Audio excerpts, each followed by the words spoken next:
Hello and good morning, everybody. This is Divim here, and you are now watching Divim's gaming channel. How's everybody this morning? I hope everybody's doing good. So we're gonna be picking up where we left off yesterday. We finally got the City of the Ancients, and as you can see, let me go up on top of this rock here.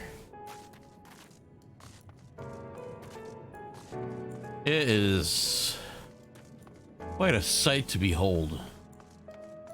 Look at that. Just, dear Lord.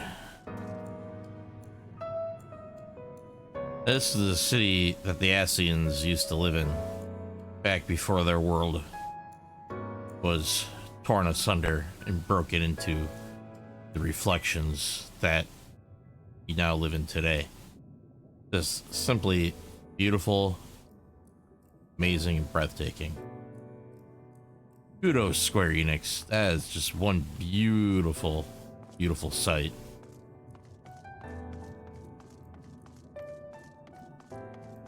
Alright, so now we gotta go and talk to Ishtola and continue on with the main storyline quests. Kona, did you note the style of the architecture? 'Tis the same used for the remnants at the cups and the murals, painted towers. Look closely. Emmett Selch has not simply reclaimed these ruins, he has layered the semblance of an entire city upon them. Gods, the magnitude of his artifice is staggering. Though it pains me to admit, we did not fully understand the feats of which an old Ascian is capable. Okay, so I get my Heaven's Eye materia, and I get to choose one, so I'm gonna go with skill speed. All right, we'll talk with Alisei here. Alisei is steeling herself for the task ahead. It's intimidating, yes, but we have to start somewhere. Why don't we have a closer look at that tower to the southeast? We might be able to reach it from the edge of the trench.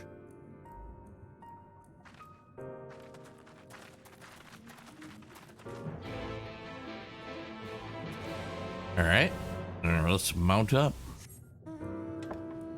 Oh, the chair. Oh, that hideous chair.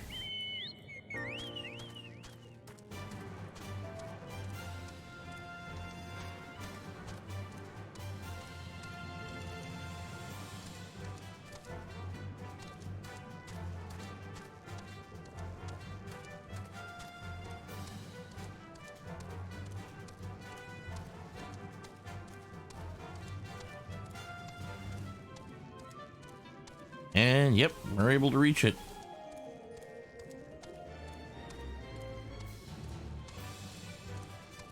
Achora Heights.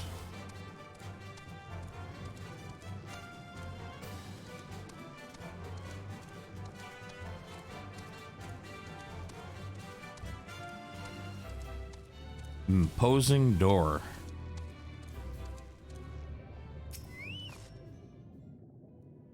What's inside the imposing door?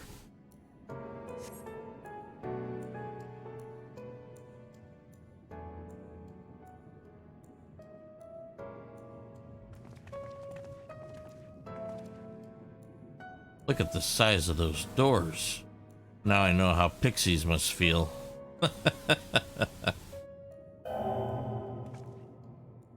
Kona recognized. Welcome to the city of Amurat. Will you be riding the lift? What? Building just welcome you? Mayhap it is not so passing strange. Did Emmett Selch not invite Kona to visit his abode? It is plain thy coming was expected.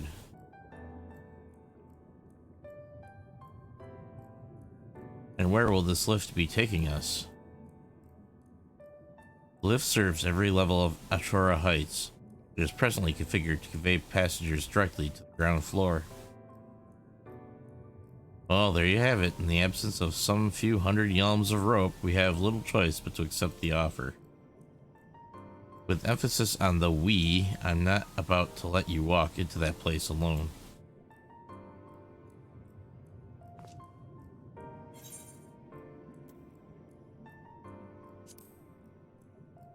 I wish to ride the lift. As you wish, the lift will arrive shortly.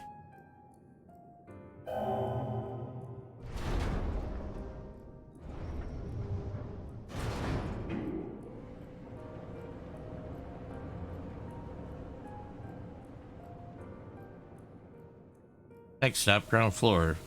Facilities include the Bureau of the Administrator, the Bureau of the Architect, and the Capitol.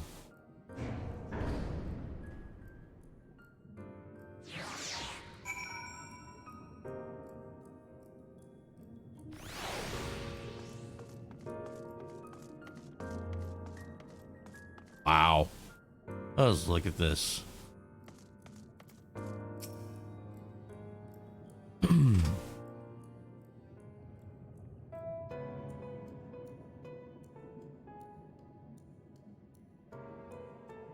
It's only at this distance that you start to realize just how big the buildings truly are. What did the voice call the city? Amurat?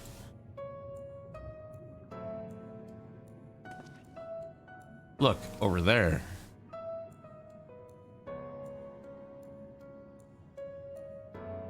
Is that a person? No, my mistake. That's a giant.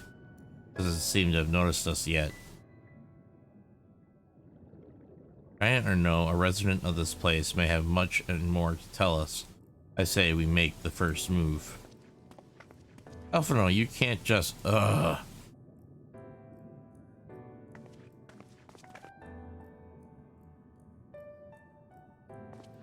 Cardassian. Pray, excuse my boldness, but might I ask you a few questions?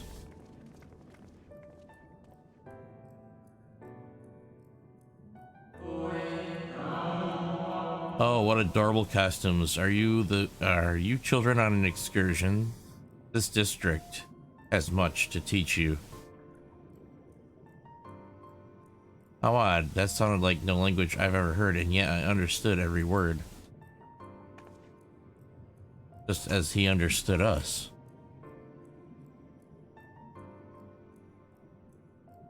Ahem, and which district is this exactly? You must be lost. Poor things. You stand in the Polyliterate district, wherein lie the instructions most vital to the management of our star.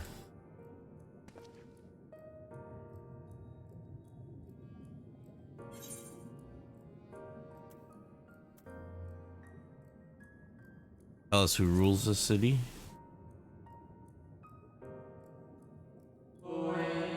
Who rules? What a curious question. Mayhap you refer to our supervising body, the Convocation of 14. So Emmett Selch isn't the leader here. Emmett Selch is a member of the Convocation.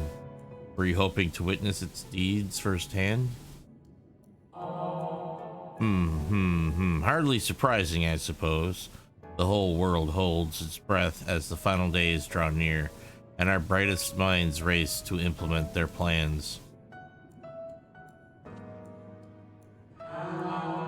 Thus, you must understand that gaining an audience at this time will be next to impossible. You should hurry home now before your families begin to worry. Do you need me to walk you back?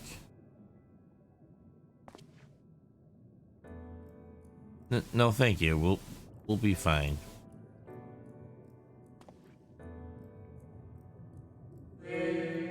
Very well. Take care, little ones.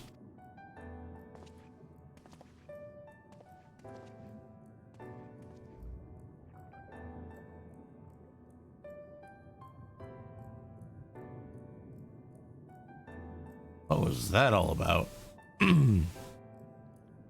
In my eyes, these people appear as arcane entities. I suspect Emmett Selch wove them from ether, much as he reconstructed the rest of the city. Final days.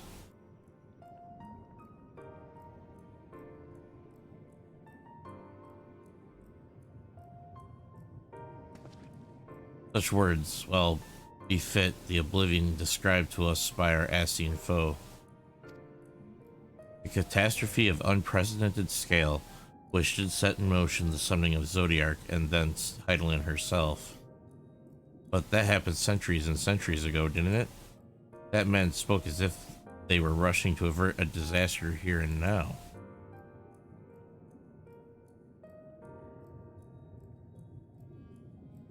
Unless for these people the distance past is the here and now. I believe thou hast the right of it, Master Alphino. This ethereal Amarat and its residents appear to be phantoms of a different age. Emmett Selch hath resurrected a memory, a moment in time from before the star was sundered.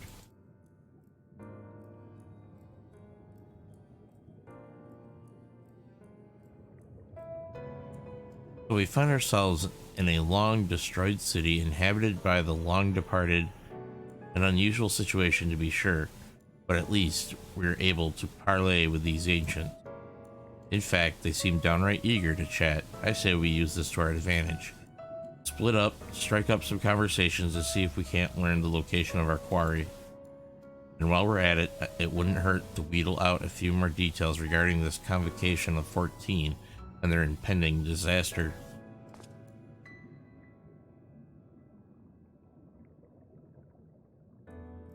Mingling then. Let's meet back here when our jaws start aching.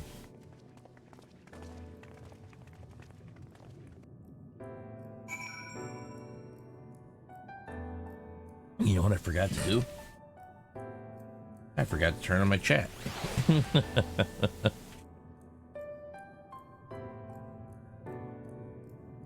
So if anybody said anything to me for I didn't get it, I'm sorry. I apologize. Okay, so now we got to run around and talk to these ancient.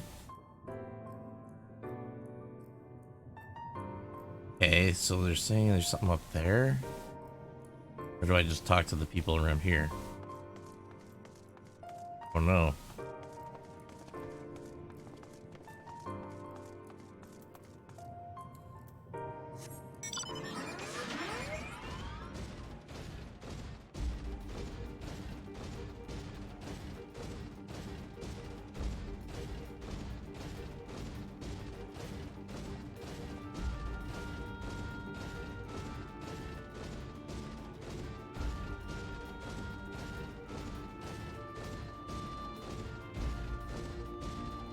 Okay, there's an anxious Amaratine. Good gracious, child. Where is your family? You should not be alone at a time like this. Run along home, quickly now. Have you not heard?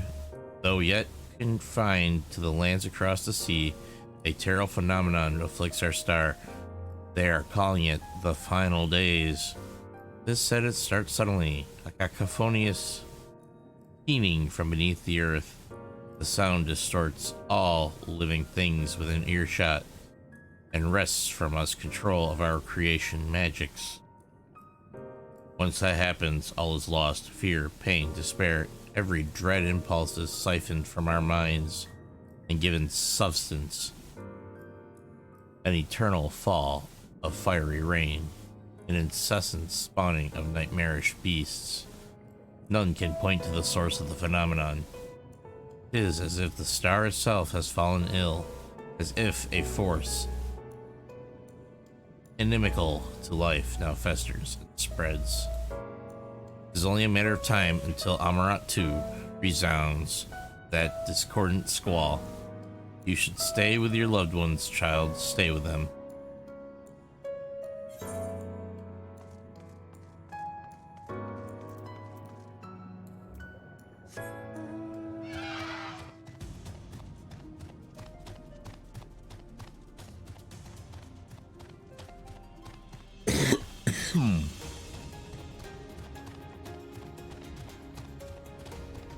So these end days, huh?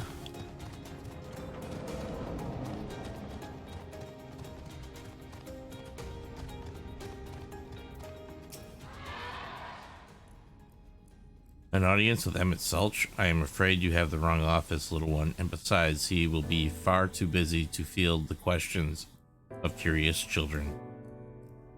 Surely you have been told of the looming catastrophe. Every resource available to the convocation must be spent upon ensuring our world survives. They have yet to make an official announcement, but it is said the 14 are moving forward with a plan of scarce credible proportions, one which promises to grant will to the very star itself. They will invoke our mightiest spells of creation to birth an entity of all-encompassing magnificence. Oof. And then they will rewrite the laws of existence. It is a huge undertaking, and it must be completed ere the corruption spreads this far. Thus I say to you again, do not hold out hope for an audience. Alright.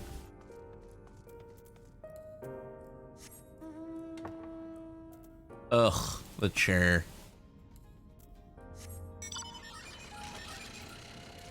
Seriously, the mana cutter? I don't want the mana cutter. Okay, I guess I'll use the Death Claw.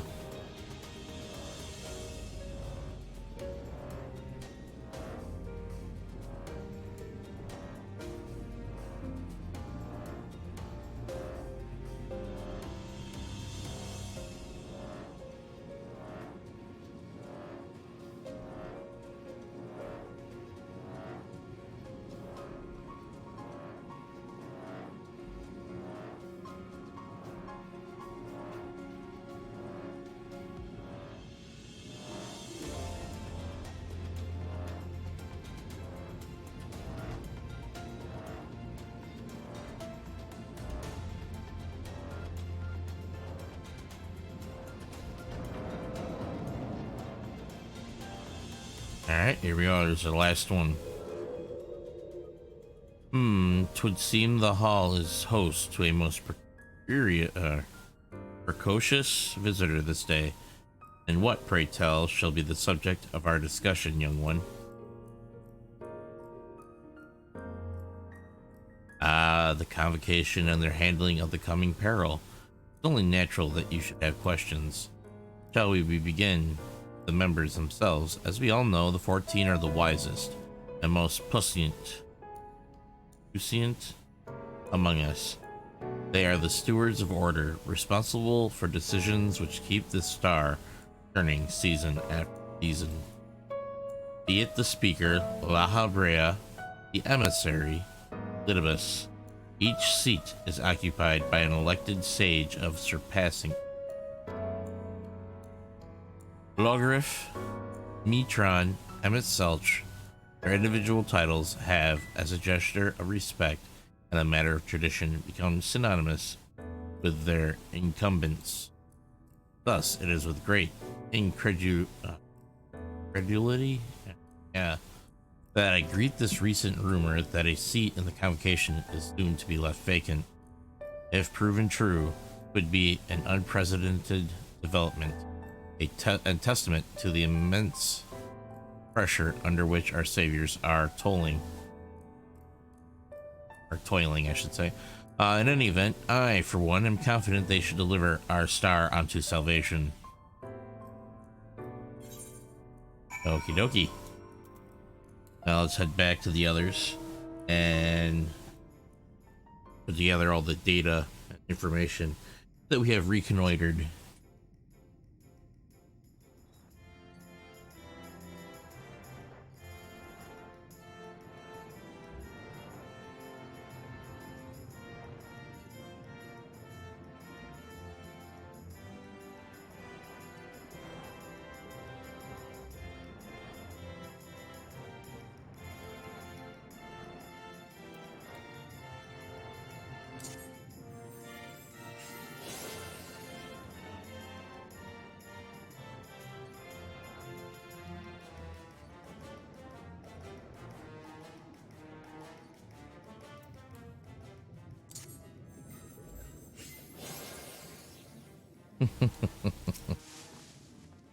Alright, Kona, if it was not certain before than I am now, the people of the city believe they face the end of the world.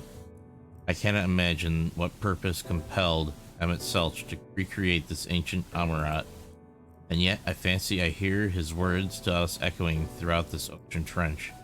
He would have his story known. Let's see, you got quick arms, boosts.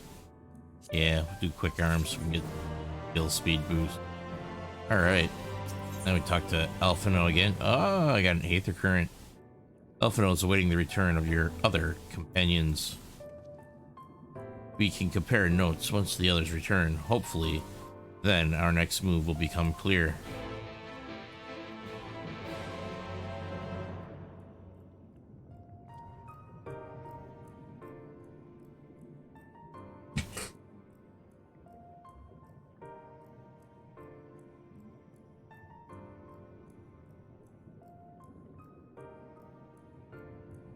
It would seem our conversations were much alike, a looming disaster, creation magics running rampant, and this convocation efforts to bring salvation out of chaos. I suppose there was talk of little else in the time when these events came to pass.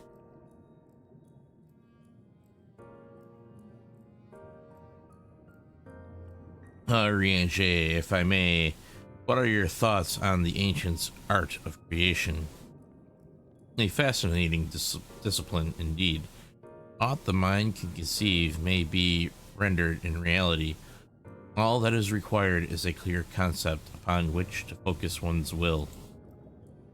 It is not dissimilar to the primal rites taught by the Ascians, wherein ritual ceremony bereft life into fragments of myth and legend. I see, we arrived at the same conclusion then. The people who lived in the age before the Sundering were blessed with vast reserves of mana. No matter how draining these creation magics must be, it seems they paid the cost with not more than a fraction of the ether which coursed through their own bodies. If we were to attempt the same, such spells would soon deplete our energies, and then seek to draw the balance from elsewhere. From a hoard of crystals mayhap, or from the very land itself. Thus, when this art of creation was placed into our hands, it became, in effect, a means for destruction.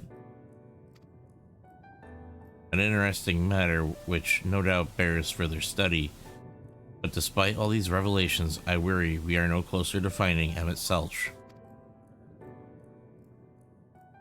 Has anyone learned aught which might lead us to his location? Not directly, mayhap, but from what I've learned, it seems the Convocation of 14 is sequestered in the nearby Capitol building. When we went to see for ourselves, the attendant wouldn't let us through without a writ of permission. So we tried our luck at the Bureau of the Administrator, where we thought these permissions might be issued, but the clerk there said he couldn't help us since our names didn't appear in the registry. And that was where we gave up. I wonder though, Kona, could you be eligible for one of these writs? The voice in the lift seemed to know who you were. It might be that your name is registered at the bureaus as well. Worth a look, I'd say. Meanwhile, I'll head back to the capital and search for a less official point of entry, just in case. Pray allow me to accompany thee on thy reconnaissance. An arcane perspective may prove needful.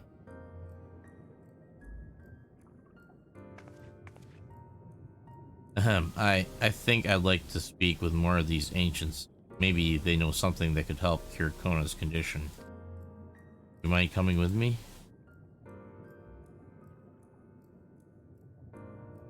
Of course, I don't mind. Just lead the way.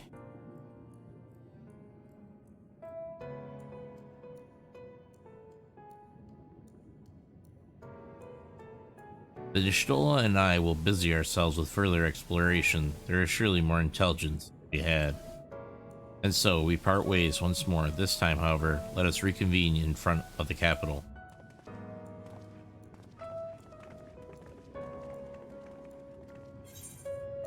All right.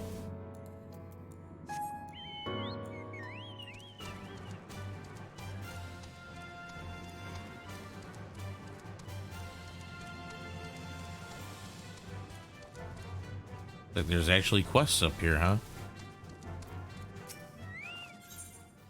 Oh, this one gives an ether current and lightning clusters. Ooh. The patronizing Amorotine is struggling to conceal their disapproval of your attire.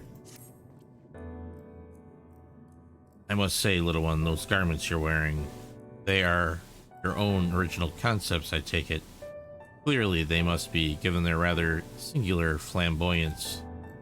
I would never dream of stifling a fledgling creator's creativity, but to parade about in your cultivated individuality is hardly praiseworthy. An Amarotine of character shares their creations with the community. They do not hoard them for their use alone. To delight in disparity is a mark of the morally deficient. Disparity engenders feelings of want and resentment, which degrade the bonds of fellowship. Thus do we encourage creators to share and share alike, else we risk kindling the embers of covetousness and violence that ever smolder in the hearts of all. Therefore I must implore you, little one, to cast aside your original trappings and don the communal robes, that you might acquit yourself as an equal among many. In doing so, you will be afforded greater respect and autonomy. Worry not, for this will be a simple affair. I recall seeing a gentle soul outside the Hall of Rhetoric, carrying robes perfectly suited for one of your diminutive stature. I am sure they will be glad to share their wealth with you. But do hurry, little one. The eyes of the collective are ever watching and weighing your worth.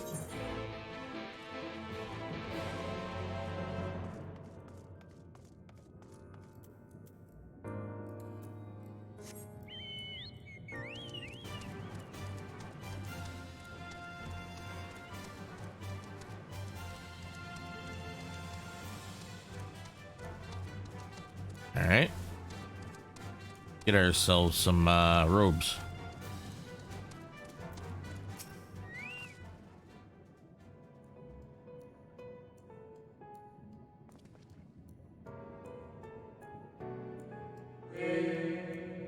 Oh, aren't we looking rather smart this day? What can I do for you, little one?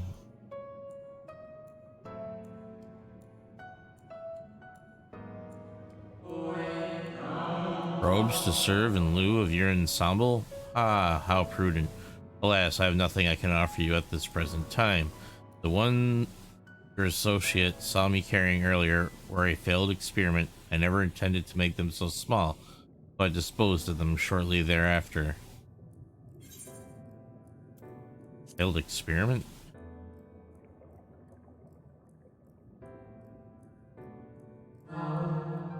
By your bemused expression, I gather you find it odd that your elders can fail in so simple an application of creation magics. It is more common than you may realize, little one. In this instance, a gaggle of children was passing by as I held the image of the robes in my mind's eye. Simply by becoming aware of their presence was the form influenced and the final product changed. All things considered, it could have been worse. Just the other day, I was attempting to conceive a white-haired lion, when all of a sudden this exquisite eagle alighted on the nearby railing, giving me quite the shock and dramatically altering my initial concept. Yes, indeed, it was a most unexpected development, but not an altogether unwelcome one. Great strides are often born from unexpected impetuses, but even inspiration has its limits. For all the wonders we have wrought, I do wonder if there will come a time when we have fully explored the potential of our powers, when there is truly nothing left unmade, and only iteration and imitation and stagnation remain. But such esoteric matters need not concern you, little one. For now, I would encourage you to embrace your creativity and work your magics without fear of failure. Nevertheless, it would still be in your best interest to don the appropriate robes to avoid excess scrutiny. Why don't you go to the Bureau of the Architect and request the appropriate concept? You could fashion one yourself. Alright.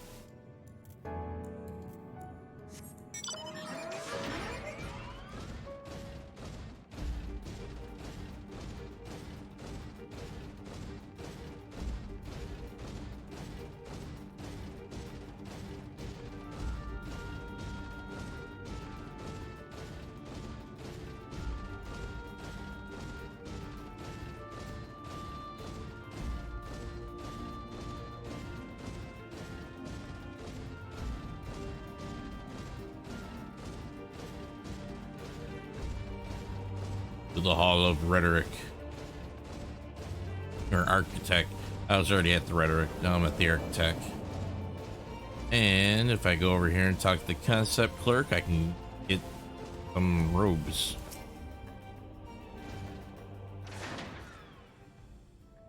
Welcome to the Bureau of the Architect, little one. Are you here to request a concept for personal use? If so, what sort of concept did you have in mind?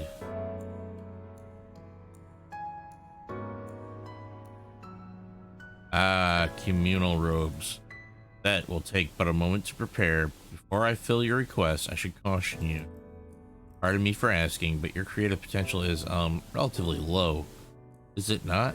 We are trained to assess these things, and I fear that you do not possess the ability to express this concept in physical form. It's almost as though you completely lack it, though that can't possibly be. But regardless of the reason, you needn't worry. We have special tools that may be used to address these very eventuality, or this very eventuality. I will furnish you with an etheric rope you can use to restrain one of the misbegotten cubists that congregate in the plaza north of Academia Aeander. You will need to weaken your quarry before you can reliably bind them. But once you have, you can repurpose their energies to create your own robes. Okie. So I gotta weaken a cubist and then use the etheric rope on it and make a robe. Alright. The bureau attendant seems to be regarding you like a lost child. I'm gonna pick this quest up while I'm here too. Could have done that with the other one. Greetings and welcome to the Bureau of the Architect. You are in need of assistance? It would be my pleasure to answer any questions you might have. To your left is the counter where you may submit registrations for new creations. To your right, you will find the counter where you may requisition concepts on file.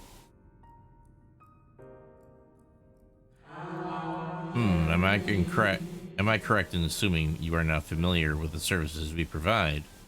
I see. A more detailed explanation is in order then. You understand that by harnessing the powers of creation, we can give physical form to all manner of concepts, yes?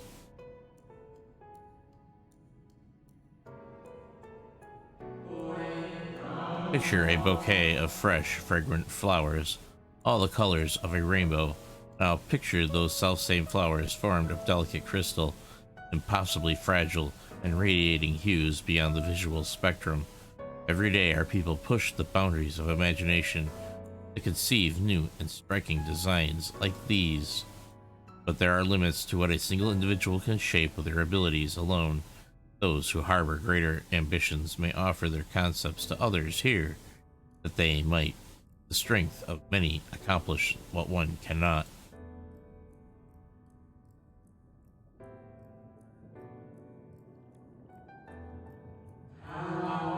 Not all concepts are approved for wider distribution, of course. Dangerous, subversive creations pose a risk to everyone, and so it is only after a comprehensive evaluation, after a concept is judged to further the greater good, that we permit it to be shared with the community.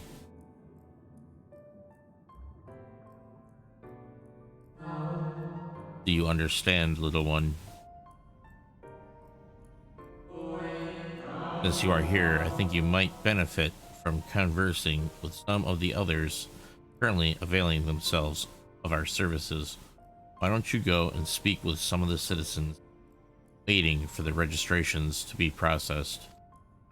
Much as I would like to believe my explanation was more than sufficient, I expect that you may gain greater insight this way.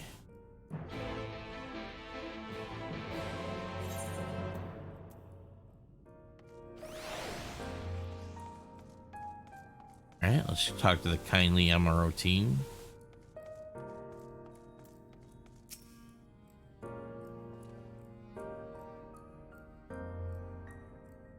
Hello, little one. So rare it is to see one of your size roaming about here. Come to learn about the Bureau, are we? I'm here today to register a new creature, boneless, and with semi-translucent skin. It drifts through the air like a dancer on a summer breeze, its tentacles trailing behind. It utilizes gas bladders to propel itself from place to place. See, I'll admit it's not the most elegant of designs. I'd not shed a tear if it were rejected, quite frankly. But what can I say? I take pleasure in conceiving unorthodox designs. A beginner like you shouldn't take after me, though. If you're looking to pick up a few tips, you should probably ask someone else. Ah, is that my number they just called? If you'll excuse me.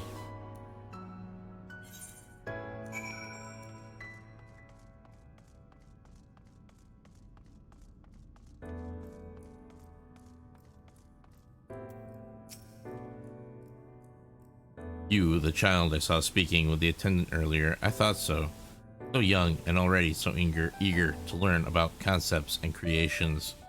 That curiosity will serve you well, little one.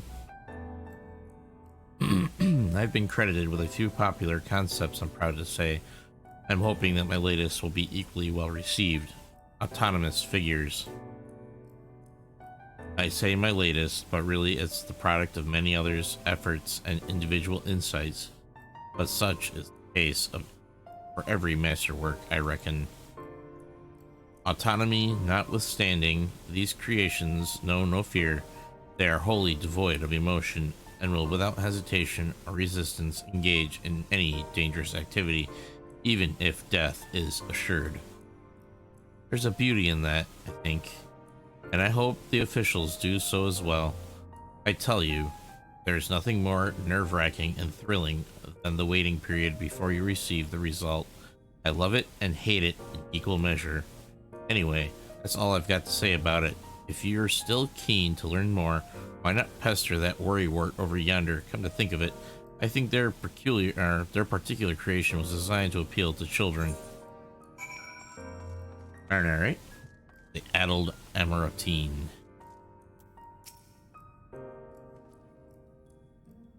You there, an aspiring creator, come to learn about the Bureau and its inner workings, I trust.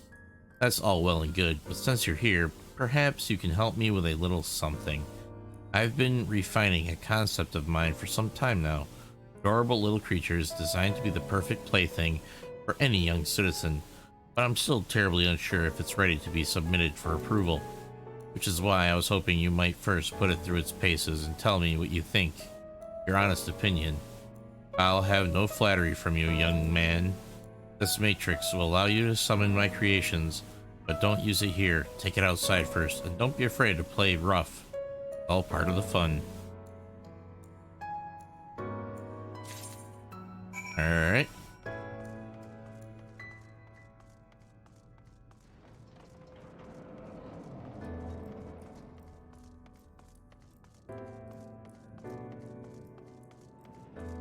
I gotta go there to use the, I think so.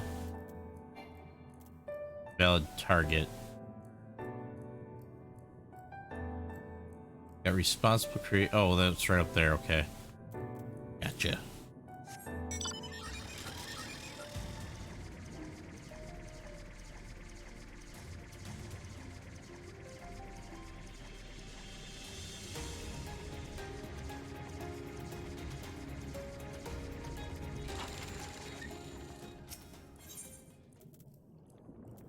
This don't look good.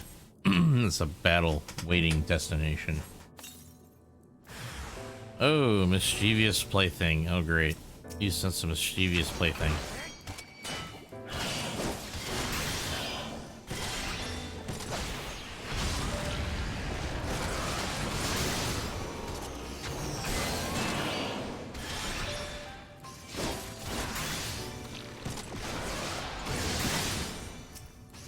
He made this for children? What trying to do? Kill him?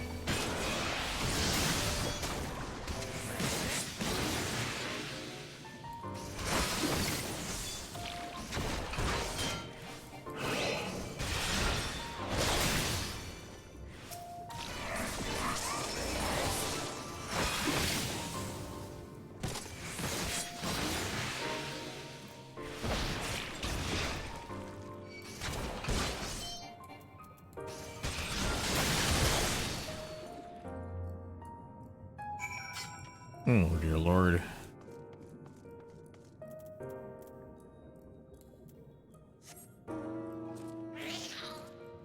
That armor routine has some issues, some mental issues. All right, I'm gonna also swing over here and pick up this quest that was back here, debate and discourse.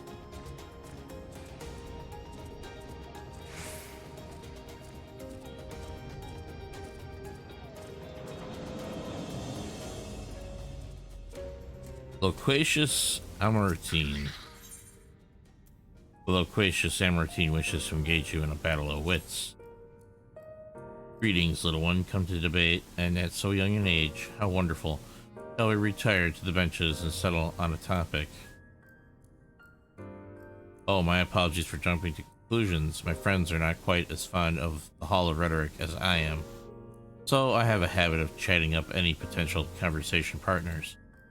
So if you are not here to debate, I presume you are here to learn about the mysterious and esoteric goings on here. It would be my pleasure to act as your tutor in these matters if you will indulge me. The Hall of Rhetoric is, as its name indicates, a place where citizens may freely gather to discuss and debate all manner of topics. This central forum is ideal for open discourse. The smaller rooms are available for those desiring more intimate conversation. Oh, and there is a wealth of reading material concerning rhetorical techniques and history penned by the greatest minds on offer as well. Should you wish to refine your techniques through self-study? In my mind, however, rhetoric is a living, breathing thing that is best experienced in the moment of conception and execution. Perhaps a demonstration would best serve to further your education. I saw a contemporary of mine engaged in a lively debate earlier just outside the hall. Go and see if they're still there, and issue to them my personal invitation to a friendly battle of wits.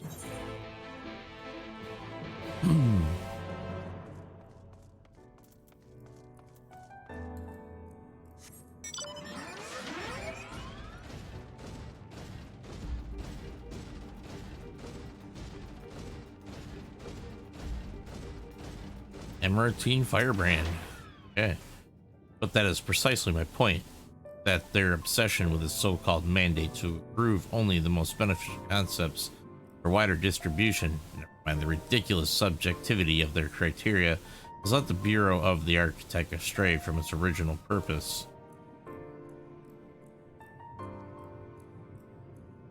Huh? Have you business with me, child? Regardless, I am in the middle of a heated discussion with my partner. Come back later.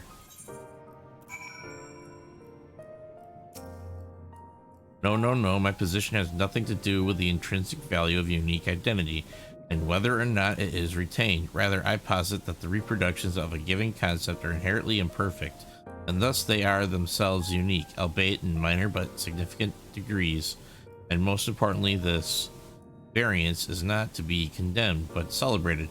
Better than to strive in vain for an impossible standard that, even if met, would leave us lesser for lack of diversity. The Amaranthines appear to be engrossed in their debate, utterly deaf to you and your pleas for attention.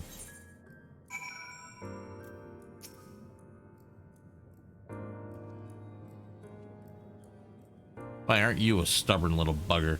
Strangely endearing, I must admit, but you have all the time in the world. Why are you so insistent that I speak with you this very instant? Ah, you are acquainted with that chatterbox. I suppose I do owe them a debate or two, and now is as good an occasion as any, so be it.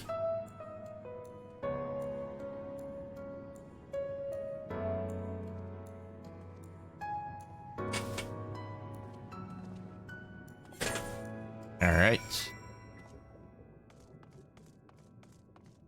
Back to the Hall of the Rhetoric.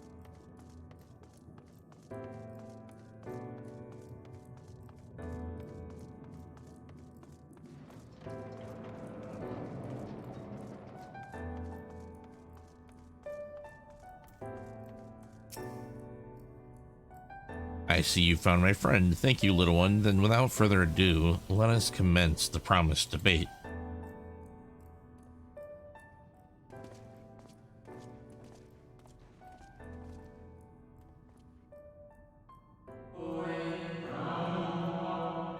As to the matter of what subject we shall debate today, I propose the recent calamity which has befallen our friends across the pond.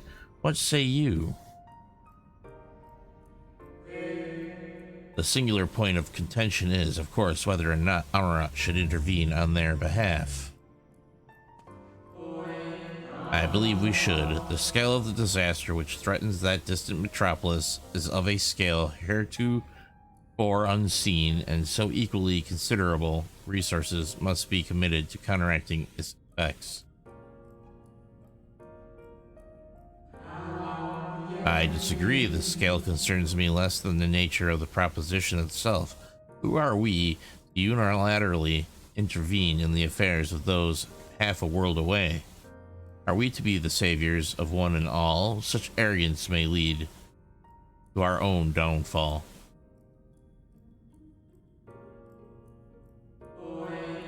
While I understand your concerns from a philosophical standpoint, I fear you are too quick to dismiss practical considerations out of a desire to maintain an unassailable moral authority.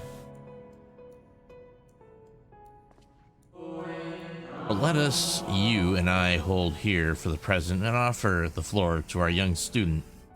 You have heard our opening salvos in this debate concerning the fate of our neighbors across the sea. What is your opinion on the matter? To ignore the plight of those who one might deceivably save is not wisdom, it is indolence. We cannot save everyone. Sometimes it is all we can do to save ourselves.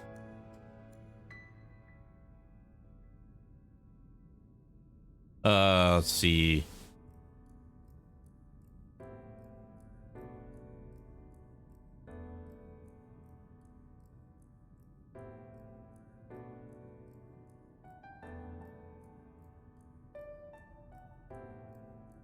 Let's go with that one.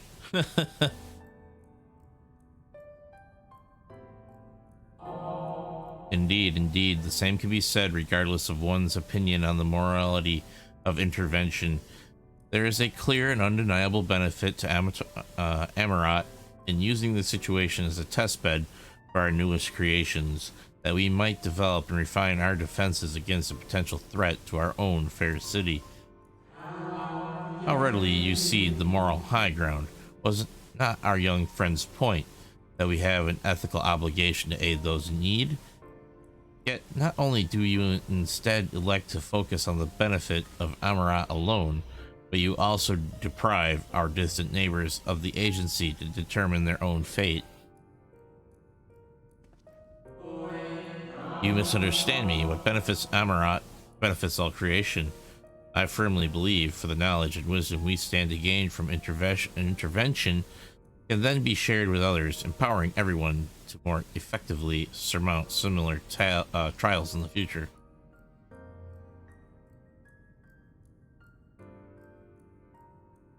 And my mouth is going dry.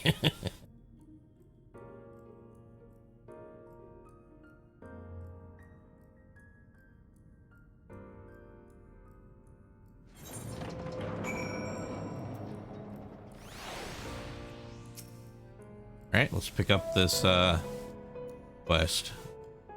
I must say it has been far too long since I engaged in such a refreshing exchange of ideas. My colleague was equally delighted by the opportunity, you may be assured.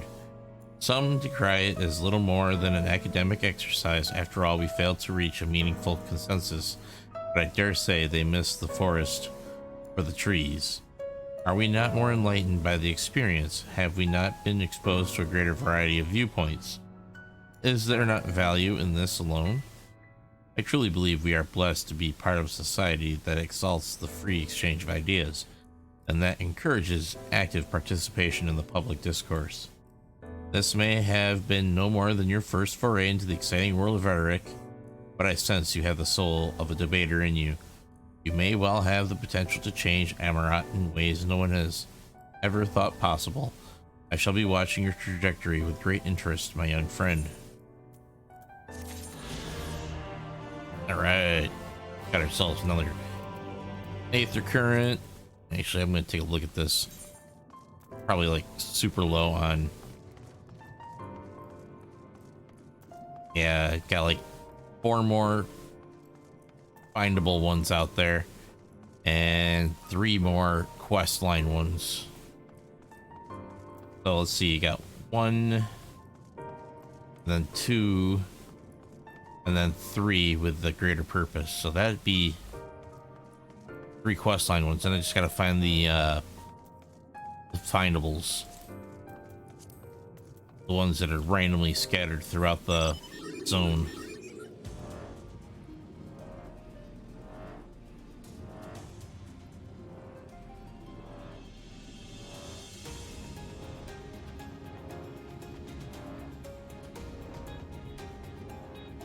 Oh, there's an aetherite down here. Nice.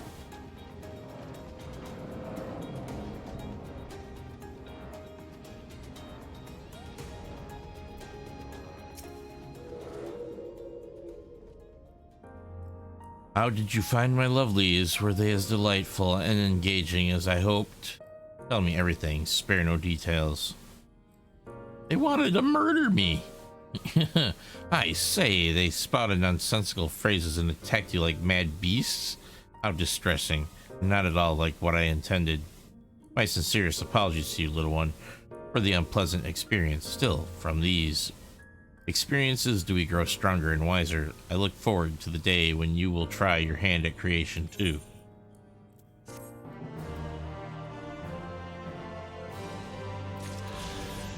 Alright, got another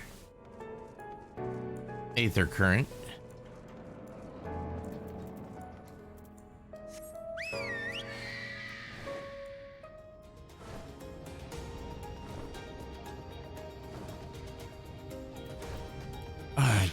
Something about the flying mounts on the ground just don't feel like they move fast.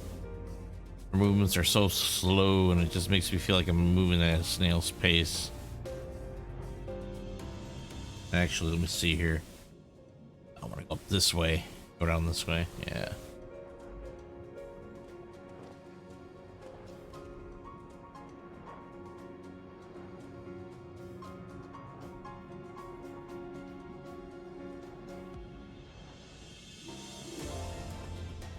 Oh, there's a cubist. Don't even look like a cube. It's just a blob. All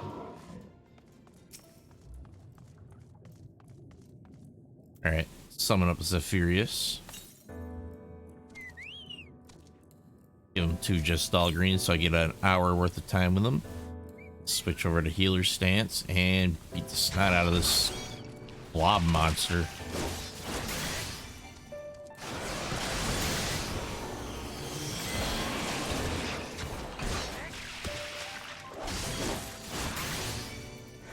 And let's use this etheric rope.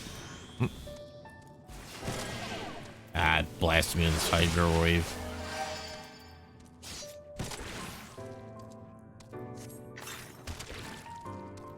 Okay, it didn't work.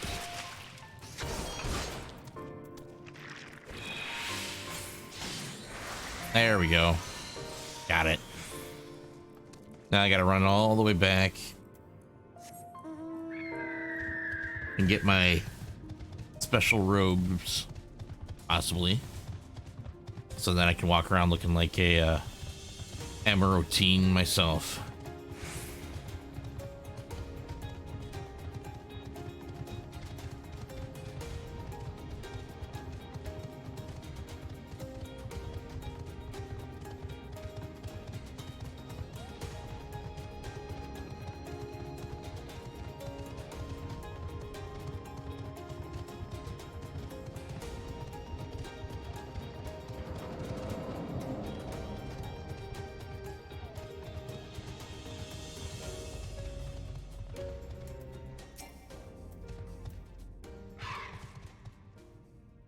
Welcome back, little one. Did you succeed in binding a Cubus?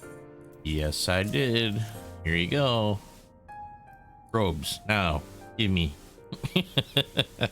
You have done well, little one. Allow me to siphon its energies and prepare the matrix for you. It should only take a moment. Here you are, a creation matrix that you may use to generate your own robes. The concept is inscribed upon the crystal, which has been infused with the aether of the beast you brought me. What? Why are you looking at me as though you do not that you do not know how to channel the powers of creation? It is as natural as breathing. Even a newborn babe has the instinct. Even if your potential is lacking as one of our people, you must surely know what to do.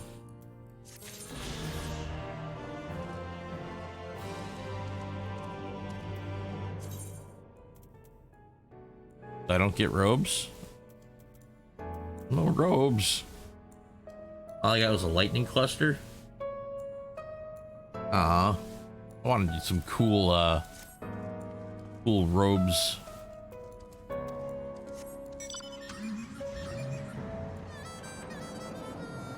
I wanted to go native. All right, gonna go and attune myself to the Aether right here.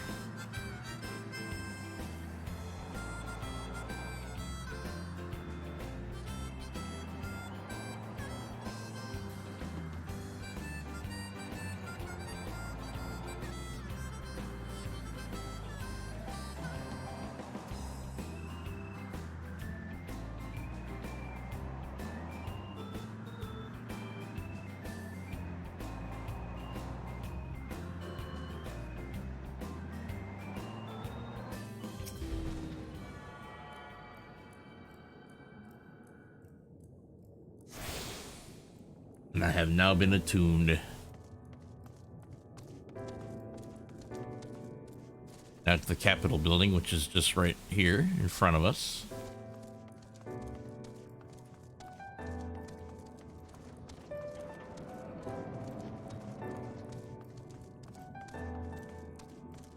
Alright, where are they? I have no idea. I'll talk to the administrative clerk, get the writ. A visitor's writ? Yes, I can assist you. Full name, please. Please wait near the counter while I confirm your details. Alright.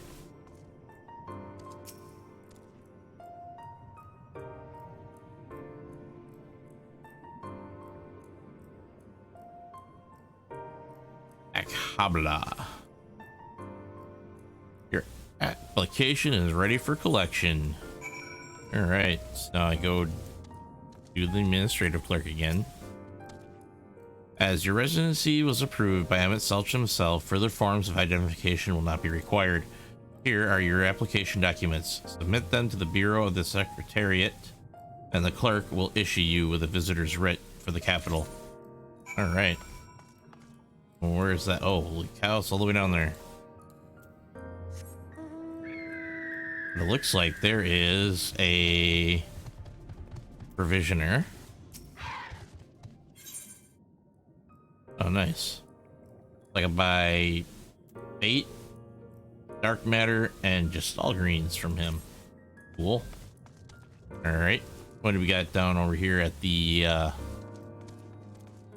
mender here? I should see about mending my gear.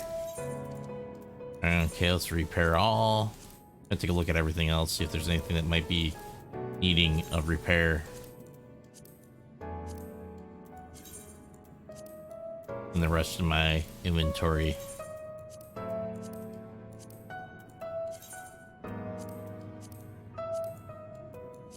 Beautiful. Oh, I should have sold a bunch of those, I got a bunch of those, silvers. Sell them off. See, let's sort this mess. There we go. 28 silvers. There we go. 14,000 gil. Oof.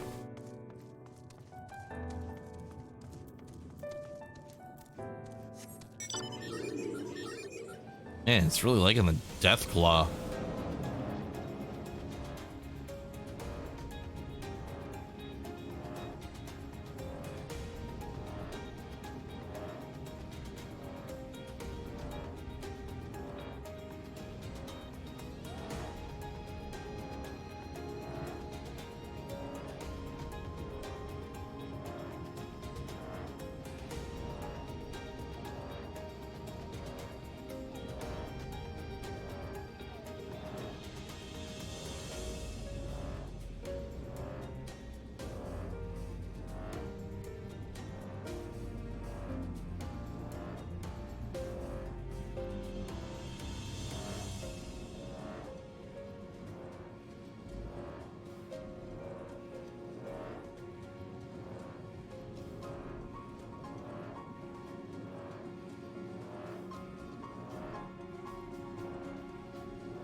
Okay, we're almost to the Secretariat.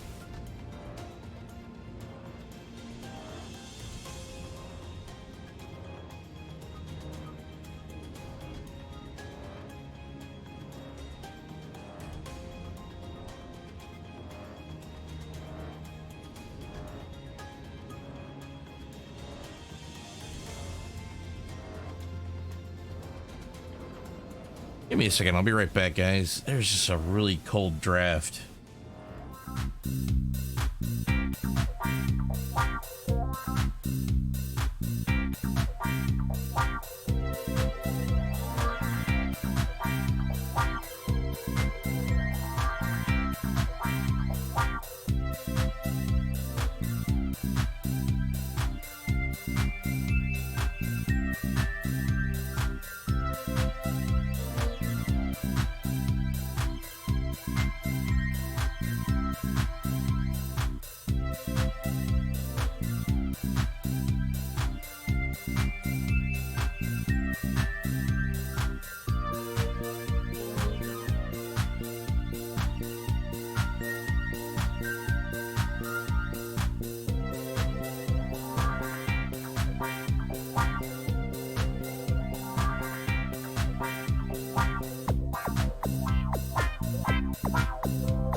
Okay, I'm back. All right, Bureau of the Secretariat. Too far away. I get closer. Next, please.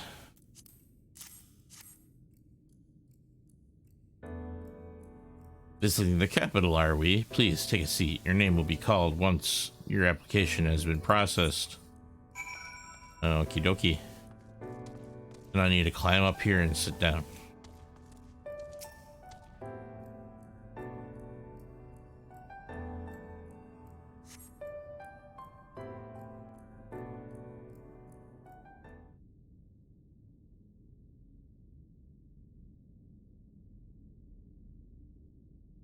Heh.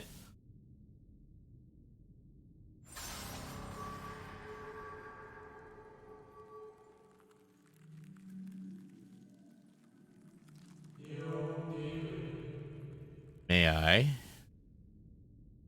What? You what? Oh, sit next to me? Fine.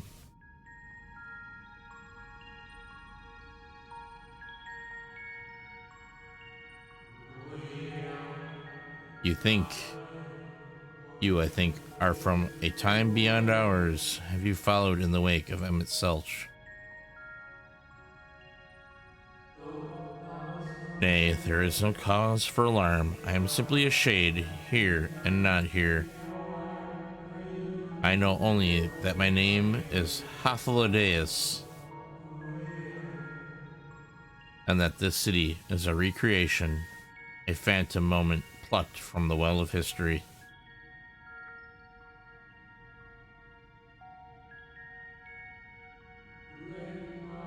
These others seem unaware of their pale existence, but I wonder if Emmett Selch's mind was distracted when it came to my reconstitution. A stray thought would have been enough. Hythlodaeus will realize the truth, for example. We were close friends once, you see. Yet, in spite of my preconception, or my perception, I play the same role as all the rest. A bit part meant to bring color and noise to this well-crafted stage. Too much scrutiny, and we shall burst like the fragile bubbles we are. Thus, I tell you again, my presence is aught to concern you. I wish only to share your company whilst we wait.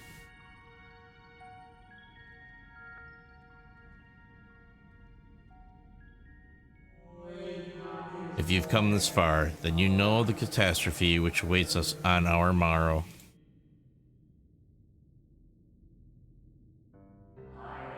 The final days. What began as isolated incidents soon swelled into a world-spanning threat. The Convocation of 14, well, it was 13 at the time, endeavored to create a will for our star that would repair the fundamental laws of order and halt the spread of destruction. But creation on such a scale required an immense source of power. Of those of us who still lived, nearly half offered up their lives in the name of salvation.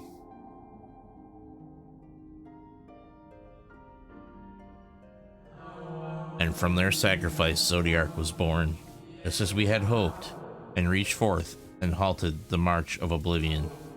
Yet, oh how the star has suffered, so many species lost. The land was blighted, the waters poisoned, and even the wind had ceased to blow.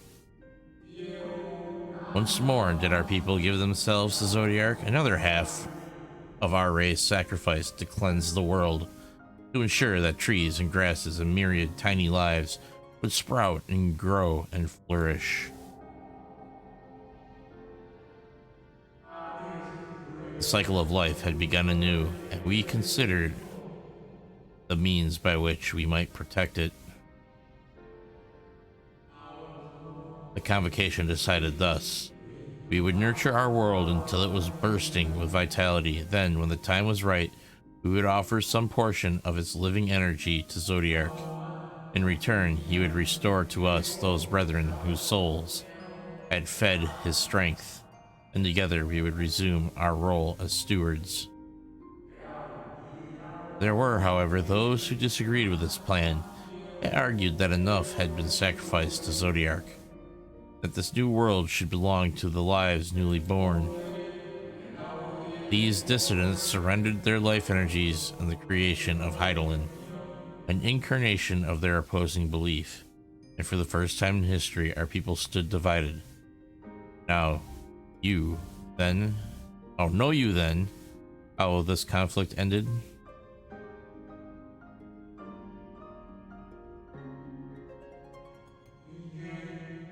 I thought you might.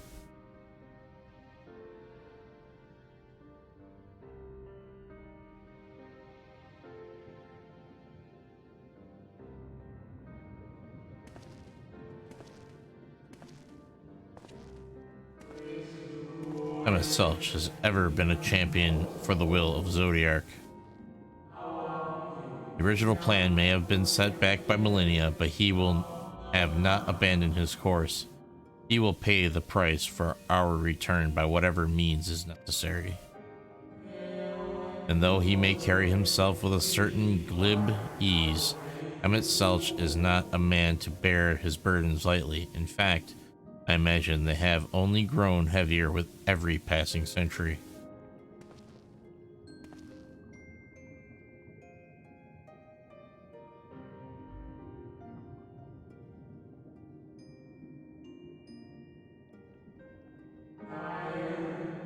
It is truly a terrible weight he has chosen to carry.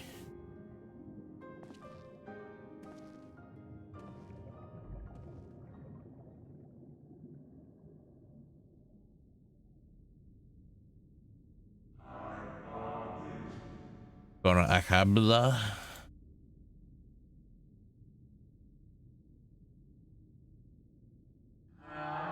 It seems your turn has come. Pray do not let me keep you.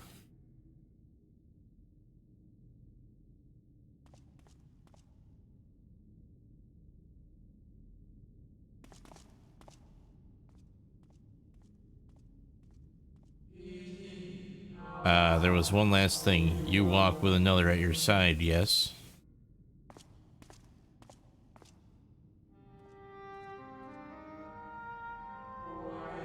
Nay, I see no definite form from the faintest suggestion of a second soul. I doubt it visible to anyone but me. Otherwise, I assume only you can see and hear this ethereal champion.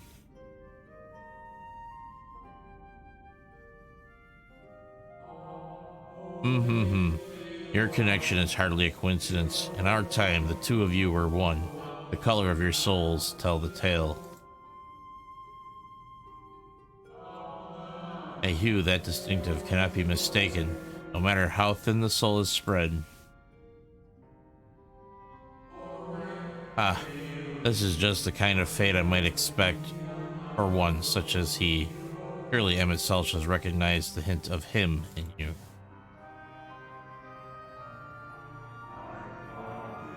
Gona Kabla. Fare you well, my old friend. May you find what it is you seek.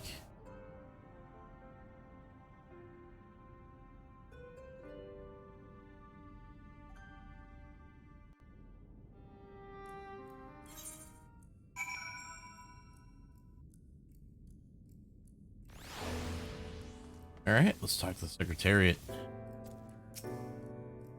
Your visitor's writ as requested. When you wish to gain admittance to the capital, simply present the document to the attendant within. Alright.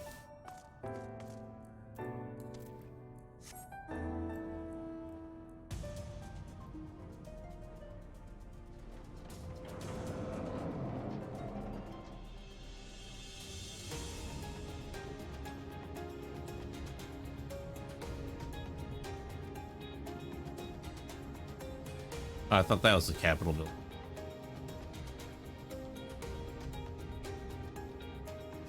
Spear of the Administrator. Capitol building's right here. Okay. So I gotta meet up with everybody here.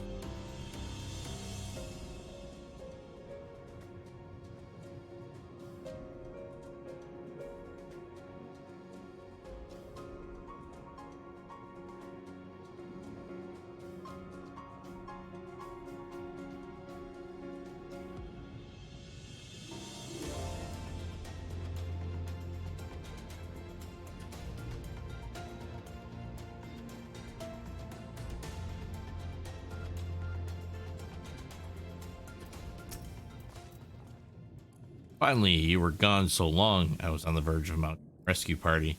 How fared you in your bureaucratic ventures?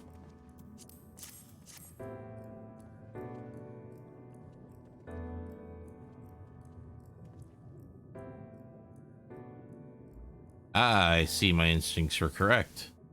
And a good thing too, Urianjai and I weighed our chances of breaking into the capital, and an official entrance is by far the more attractive option. Capital boastus with not a single armed sentry. It would seem that in their time they did not deem it needful to post guards. The windows and doors, however, appear heavily warded, though mightily we strive with strength mundane and magical, we failed to budge them, even a fraction of one ilm. Mayhap 'twas simply the case that Emmett Selch's recreation did not extend to their usual function. We did try everything, of course, but we thought it best to conserve our time and energy for more pressing matters. Speaking of which, Reen and I asked about a cure for you. Problem is, these ancients didn't exist beyond Amarats today. They will happily tell their own tales, but whenever we attempted to explain our situation, conversation quickly became muddled.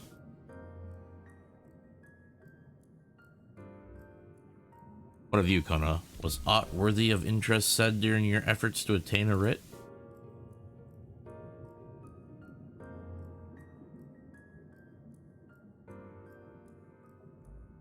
A great sacrifice of life in exchange for their brethren's resurrection, and you say all the Ascian scheming has been leading to this?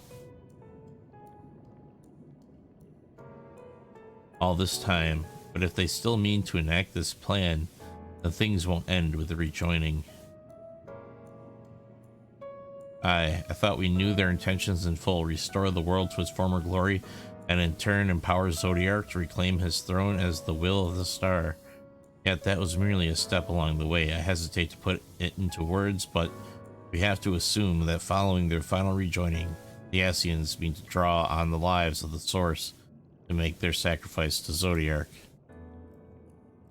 That does seem the most likely scenario. Mayhap those who ally with the Ascians would be spared that fate. But what value is there in surviving when all our history, all our struggles will be erased? I cannot conscience such an act. Of course not, and that's to say naught of what Emmett Selch's plans for the Exarch's power. Do we stand by and let him threaten our future as well as our past? Need to find him, Kona, and when we do, make your mark, change the course of history in a way that's felt by those who came before and those who came after, and by everyone you've ever met.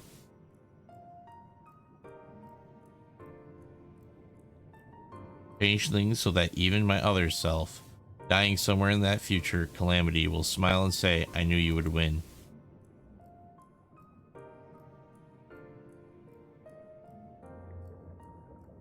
Is fighting Emmett Selch the only way?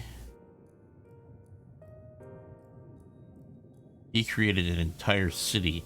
It will take everything we have to defeat him if we even can.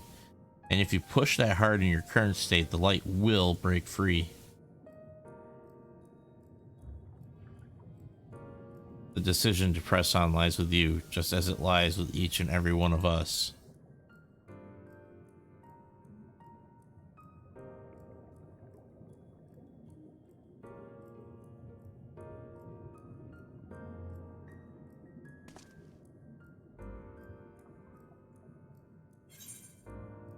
Alright, so let's see, I'll go with another quick arm materia. Beat.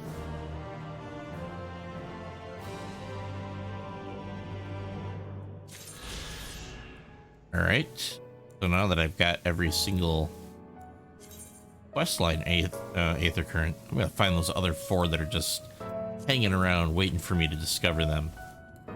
Alright, let's see. Whoa, 1018 yalms to the east. Oof. That's like way out here. So I'm taking a guess that in order to get to there, I have to use these passages down here. Like I might be able to go like zoom, zoom, zoom, zoom, zoom, and then wham, out in here somewhere. Probably about around where this little red pin is. The Purpure. So in order to get there, I think I'm gonna have to head back to the Ondo Cups. So did I? Yeah, I did attune myself to that Aether crystal. I'm gonna go back to the Ondo Cups. I'm gonna go down the pathway. I'm gonna head eastwards down there in those caves and bridges and islands and stuff.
Well, there's one to the north of us. Oh, for the love of...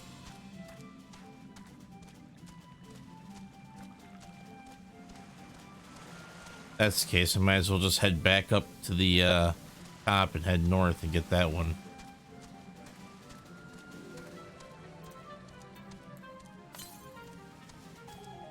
Northeast, huh?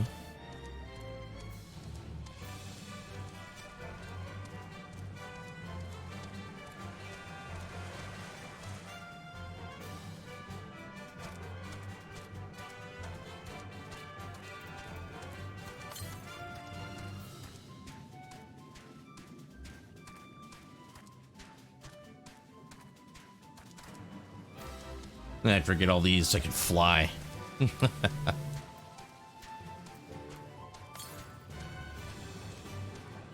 Northeast now. Is it inside the cave? The north. Oh, it's way up there. Okay. Gotta figure out how to get up there.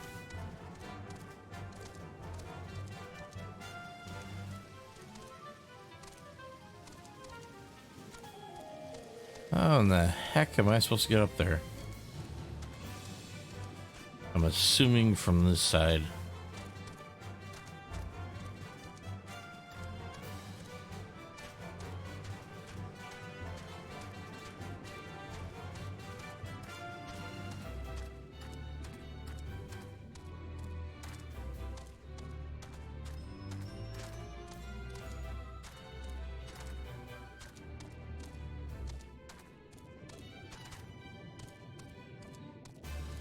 Okay, up higher. Now I gotta figure out how I'm gonna get all the way up there. Oof.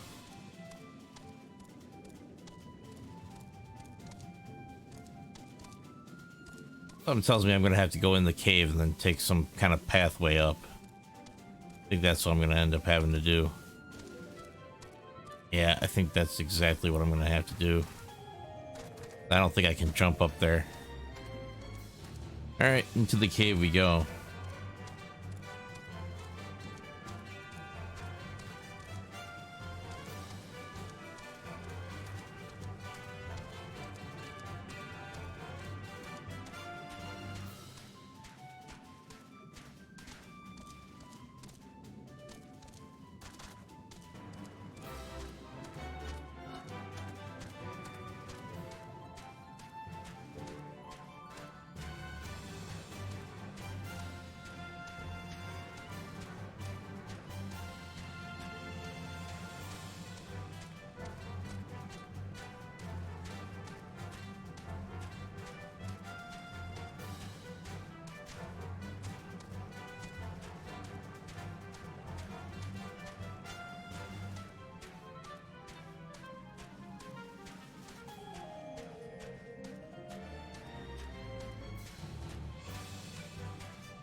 Okay, so the ether current is right there.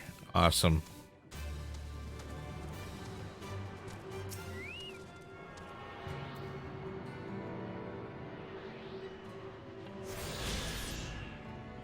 Okay, got that one. Where's the next one located? Northwest. All right. 247 yalms northwest.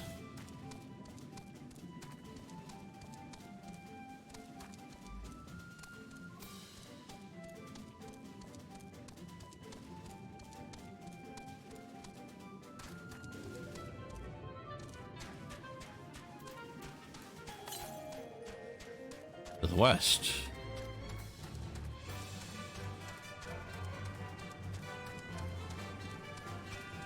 Oh, there it is. After this, only 2 more aether currents, and then I can fly in the zone. And I know that one's like way down here. Alright, so what we got here? Southeast. Southeast, so it's gotta be somewhere down here.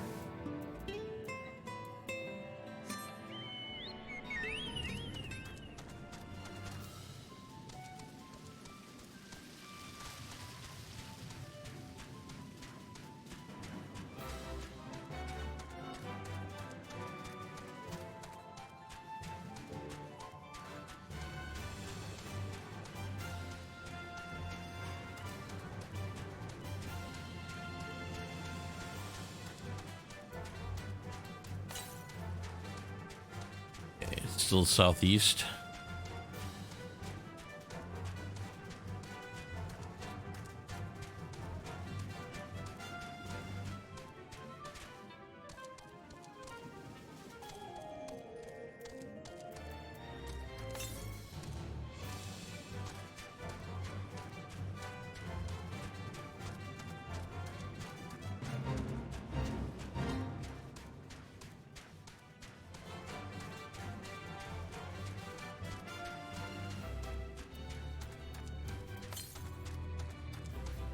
Oh, still saying southeast.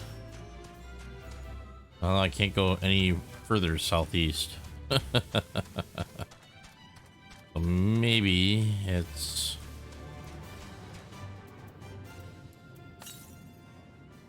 southeast still. So I'm thinking it's inside this cave here. Crock of Pearls. Yeah, that's a crock of pearls. Alright. Yep, there it is. Hey, the current is in the crock of pearls. That sure was a crock of pearls. Yeah, just one more, and that's like way down southwest. So down in here somewhere.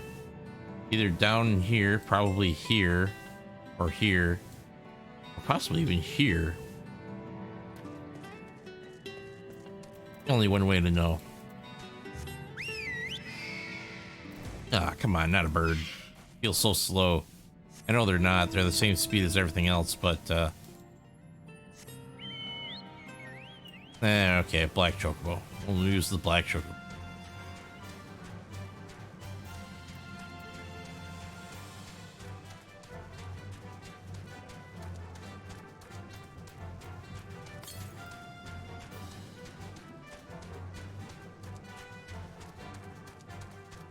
$291 yelms to the south. It actually might be here on this part of land. 164.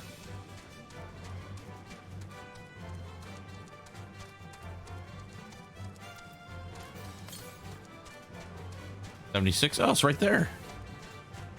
Ah, I didn't have to go down here. Very nice.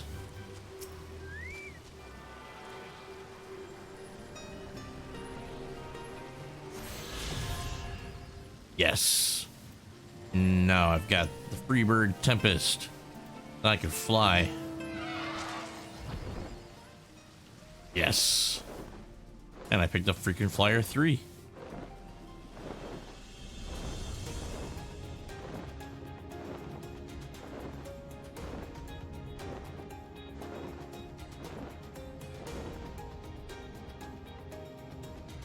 Oh, look at that. Big giant swallowed spire. Down here, what do we got over here?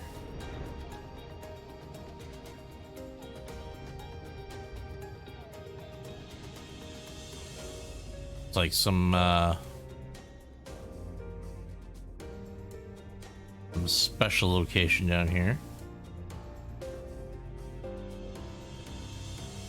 Oh, that's a deep, deep, deep drop.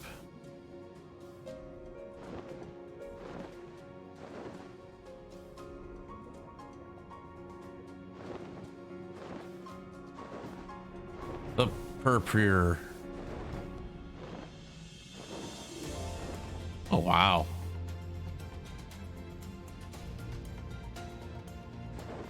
Other places doesn't seem to have any ooh, sightseeing.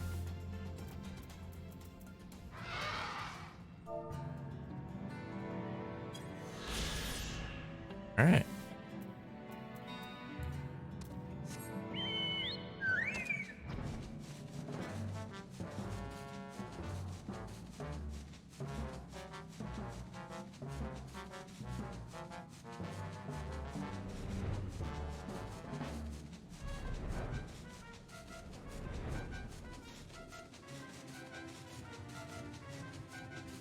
That is quite a drop off.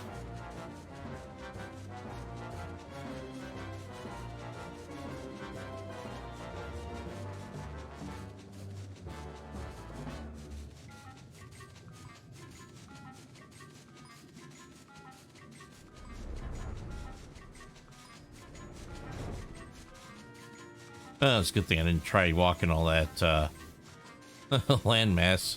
I wouldn't have been able to get anywhere. This stuff looks like it's completely disconnected.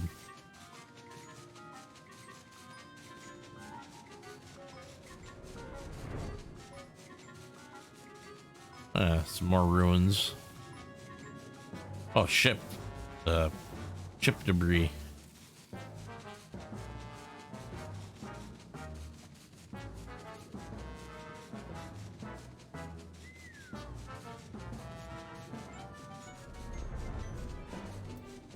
All right, let's see. Enter map on my location. There.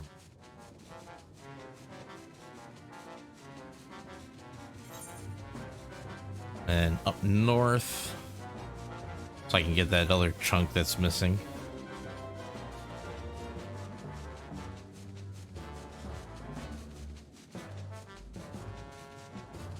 Bum bum.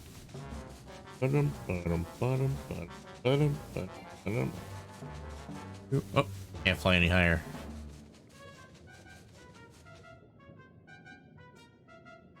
He's free falling. He's free falling.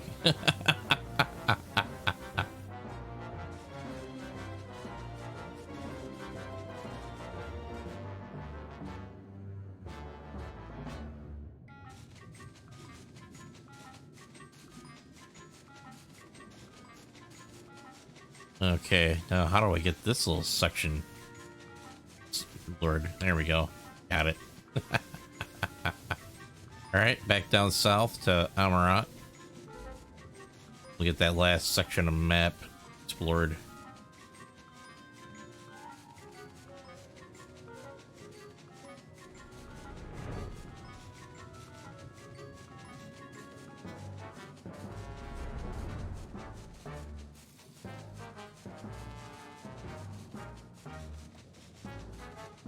Come on, fatty, get that cake. Get the cake.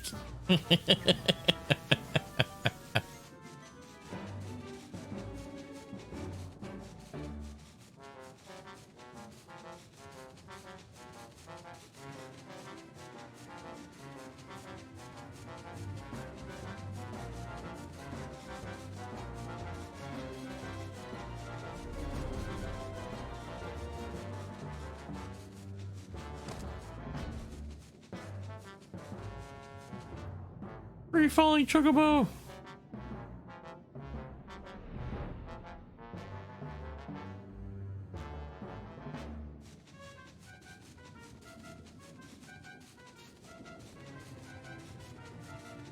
Okay, just a little bit more of the map down here to explore, and then I got the whole entire map uncovered.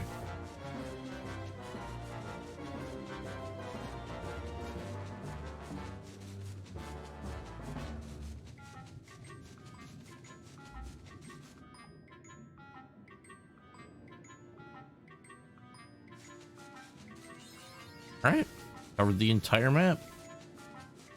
Alright, back to Alphino and the others.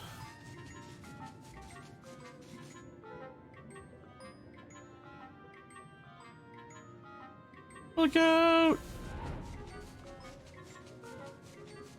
Splat.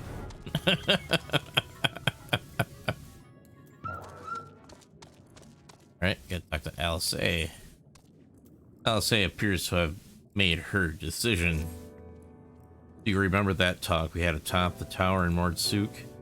I'm still of the same mind now as I was then. I don't abandon you. You don't abandon me. And together we make a difference in the fight. There's always hope if we look for it. I saw it again and again as you tore those veils of light from the sky. If we keep talking, or we keep taking that next step forward, there's a chance we'll find a way to save you. No matter how long it takes or how much it hurts, count on me to keep on walking.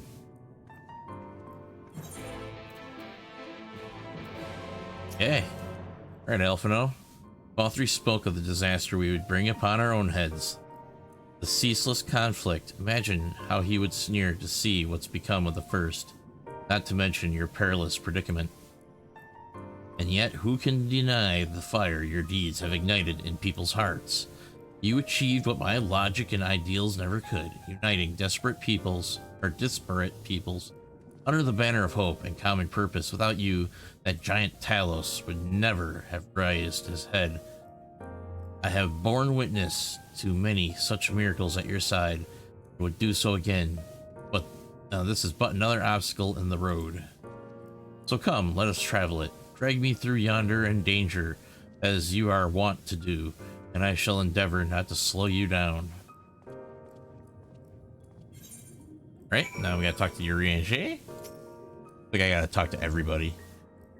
As well thou knowest, if we are to usher Emmett Selch onto his rest, we must needs bind his Ascian soul and then shatter it with overwhelming force.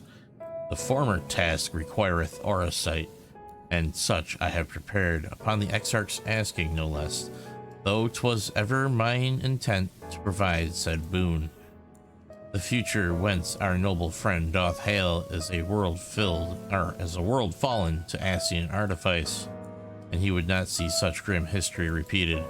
In a sense, Emmett Selch's destruction will be the culmination of the Exarch's efforts, a reward for all he hath endured these many years.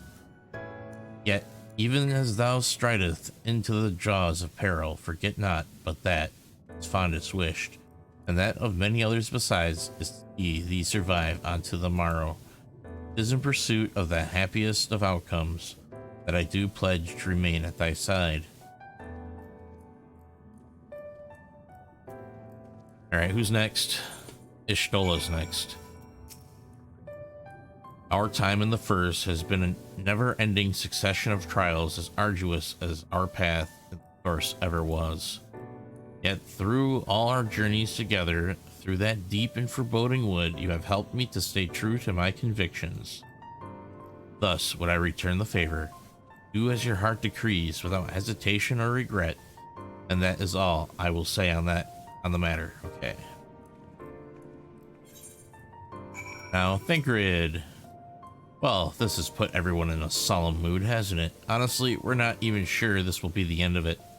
But I suppose we should speak our minds when we have the opportunity. You taught me that much in Amarang. Forgive me this moment of sentiment, Kona. By dragging me into this sorry mess, you've given me the chance to think and act as I should have, for Reen's sake. Words cannot express how much this has changed my life, or how grateful I am for your support. I shall express my gratitude through action instead. No matter where you decide to go, I will be there guarding your back. Alright, now to Reen.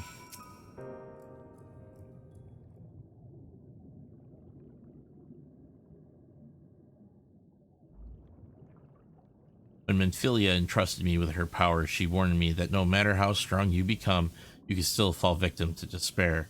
You can still feel powerless. And she was right. After you collapsed on Mount Gulg, my hands wouldn't stop shaking. If I made a mistake, if I failed to bind the light within you, I was terrified you would die. Even now, you could be moments from turning, and I wouldn't know how to save you. You, Thancred, the others, you've all been there when I needed help. Menphilia surrendered her life to me, her legacy. I should be ready to do the same for you, and I want to. I do, but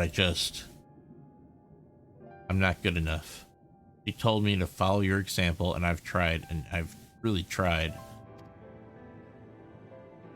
Oh, don't cry. Then you shouldn't hang your head.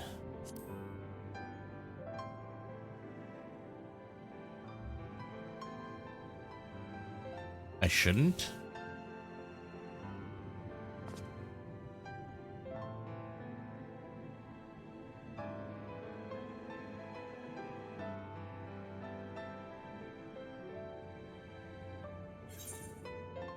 Fate can be cruel, but a smile better suits a hero. We must all keep looking forward like the heroes who never gave up hope for this world, or remain silent.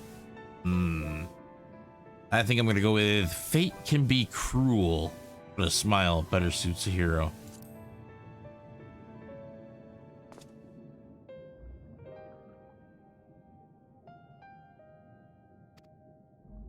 I'm not sure actually, never mind. I think I'll understand better if I try it for myself.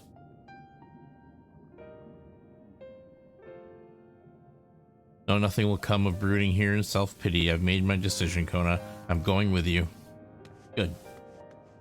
Let us all go. Let us all sally forth and bring an end to this nightmare.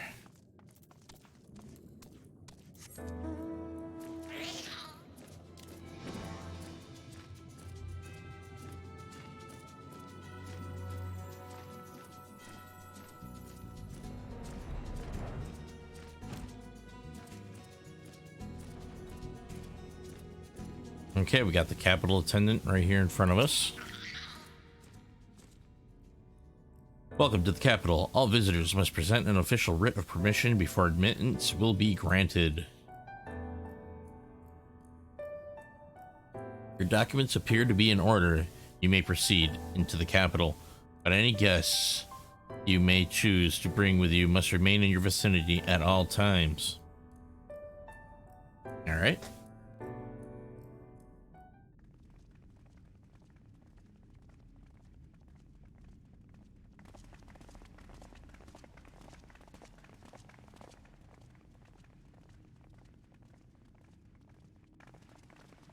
This really is unacceptable. I gave you very specific instructions. Oh, you did, huh? Damn it, Sulk.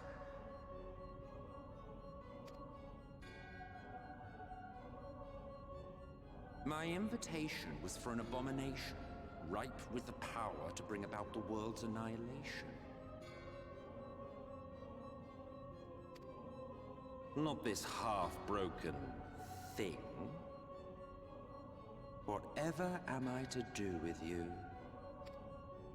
And I see you insist on keeping the same familiar company. Are you so lost without them? It is not he who is lost without the familiar. Not content with remaking an entire city, you aim to fill it with the reconstituted souls of the dead. I may have gotten a little carried away in my attention to detail, added a few unnecessary flourishes. Well, there's no point trying to hide it. Yes. Once the rejoining of worlds is complete, Zodiac will regain his full strength and shatter his prison. Okay. Then we shall offer up the Source's remaining inhabitants in sacrifice, that we might resurrect our brethren who died to bring Zodiac into existence. But what was it that you came here to do exactly? Put an end to your madness, fool. I came here for the Exarch honesty.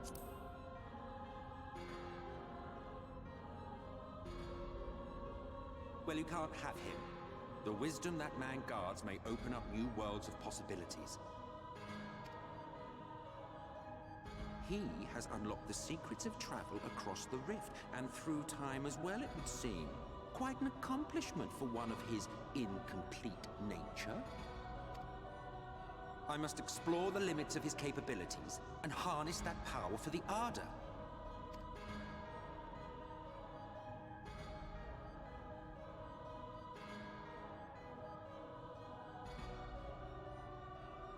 Even now, after everything, you refuse to see reason. You think it unfair that you are subject to suffering? That your lives will be sacrificed for the Ancients? Look at me! I have lived 1,000 of your lives. I have broken bread with you, Fought with you, grown ill, grown old, sired children, and yes, welcomed death's sweet embrace. For eons have I measured your worth and found you wanting. Too weak and feeble-minded to serve as stewards of any star.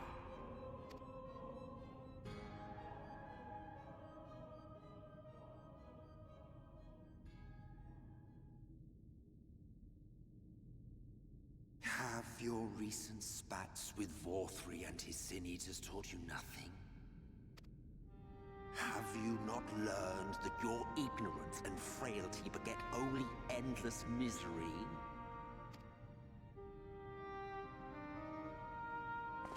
How long do you mean to perpetuate this farce? How much more must I endure your bumbling interference? Till you give up. Let us imagine that the laws of reality are again undone and the world faces true annihilation. Do you honestly believe that half your number would sacrifice themselves to save the other? Of course they wouldn't! And if you had witnessed history unfold as I have, you would reach the same conclusion.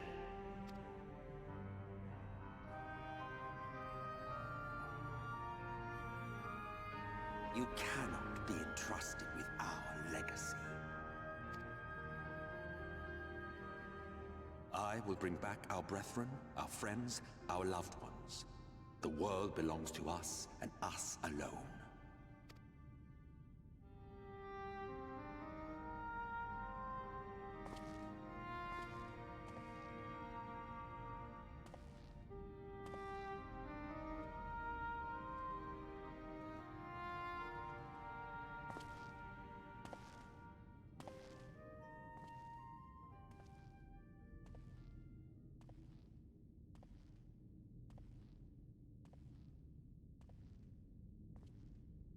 Emmett Selk!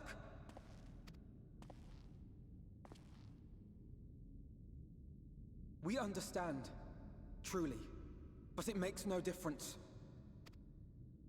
The ones you love are in the past, while ours are here in the present.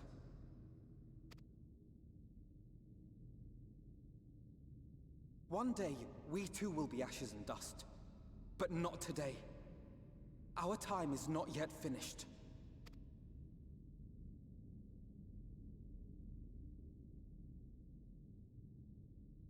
We share your conviction, and that is why we will not abandon our course.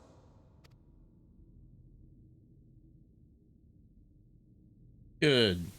Nicely said, Alpha. You think us the same?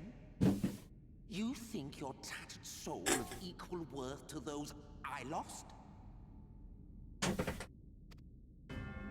Then come. Earn your place. Prove yourselves worthy to inherit this star. Well, now we gotta fight Emmett Selch, huh? Or some kind of creation of his. Oh, look at that inferno. Behold, the coming oblivion. 'Twas the end of our era and the beginning of our great work. Or is he showing them what his world was like? A fitting backdrop for your final judgment.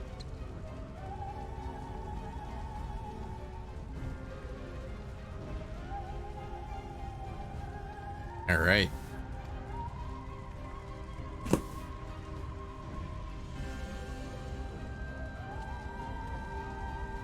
Looks very hellfiery. But do not spend too much time on your preparations. There's no telling how much longer the guest of honor will last.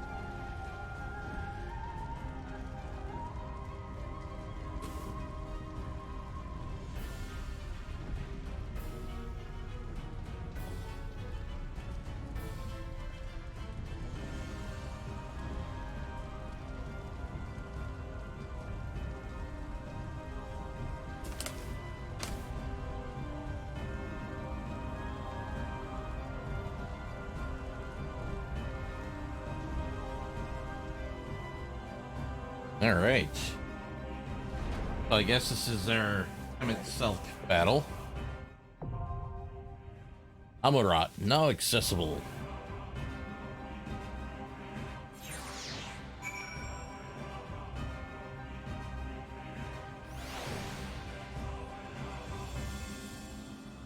All right. So this looks like it's a duty that, or not duty, but a, yeah, duty that we can do with our trusts, if we so will it. I wonder who I want to bring with me. I got the gang here. Let's see. You got me, Thancred, Elfino, LSA. Yeah, I think I can roll with that group.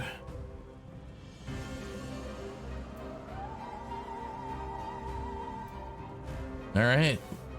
Let's see how I do. Again, I have not watched any kind of video in preparation for this, so I'm just gonna be winging it.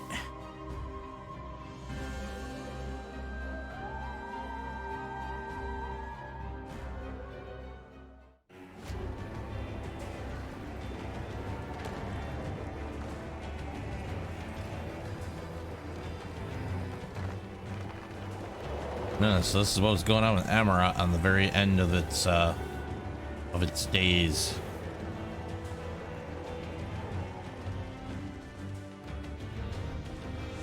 Welcome to the final days of Amarat.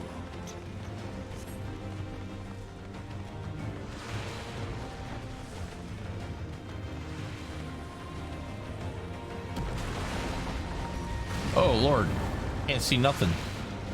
The fabric of our star began to fray, and the unchecked energies of creation begat malformed beasts.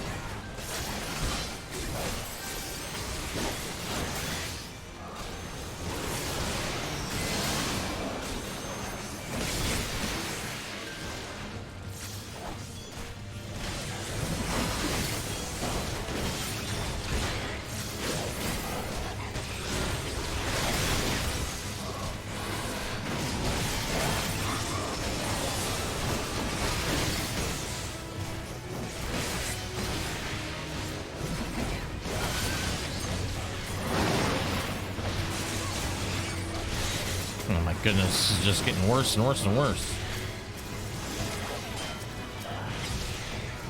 Oh, what the heck is this thing? Terminus detonator chasing me.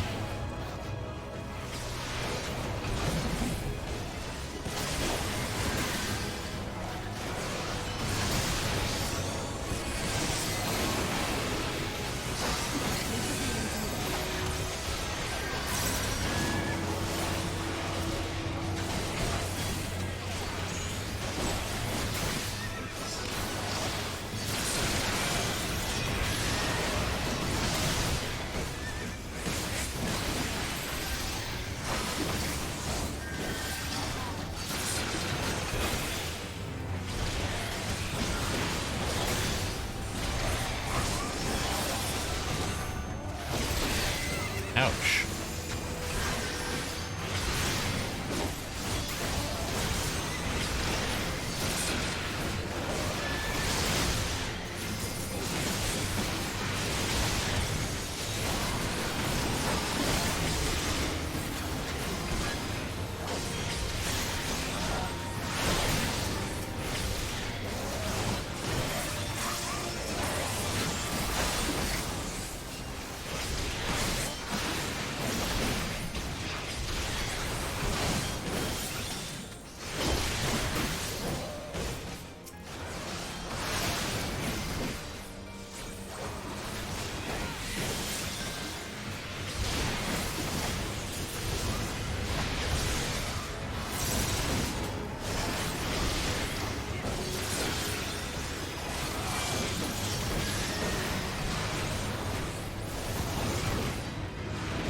Alright. It be dead.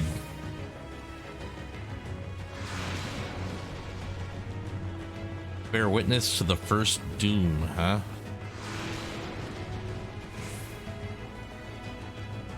leaving naught in their wake but blood and ash.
It.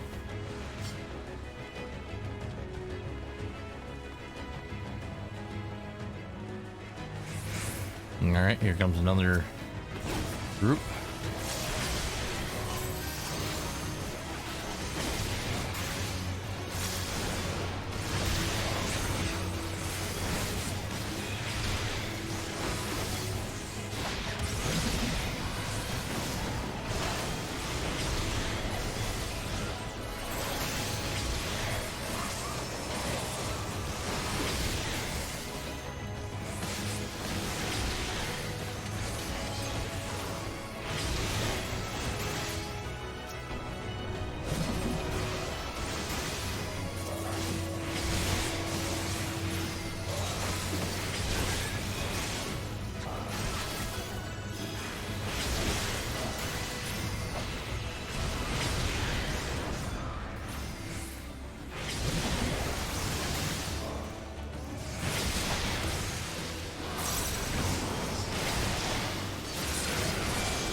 Just as prayer gives rise to pride, our dread made manifest our deepest fears.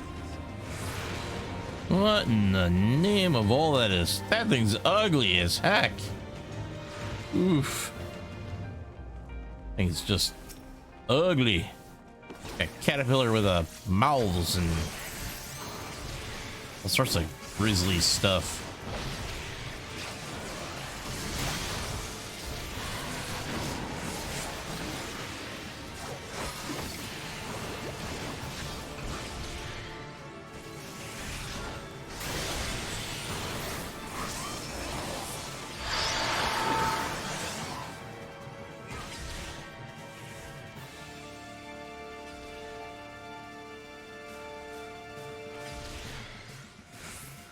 Ah, jeez, I don't know where to go. Ow, ow, ow, ow, ow.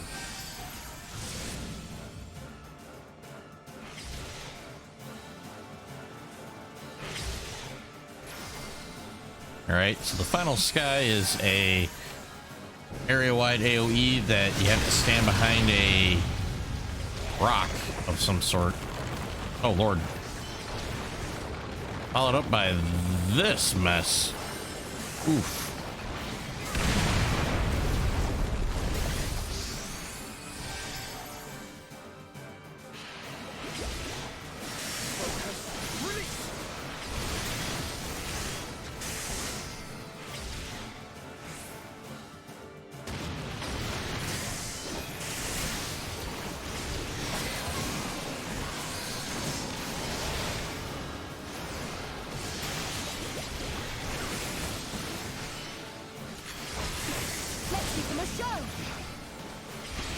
Meteor rain, huh?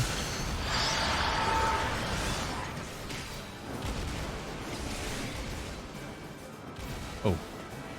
Oh, nope, nope, nope, nope, nope, nope, nope, nope, nope, nope, nope, nope, nope, nope, nope, nope, nope.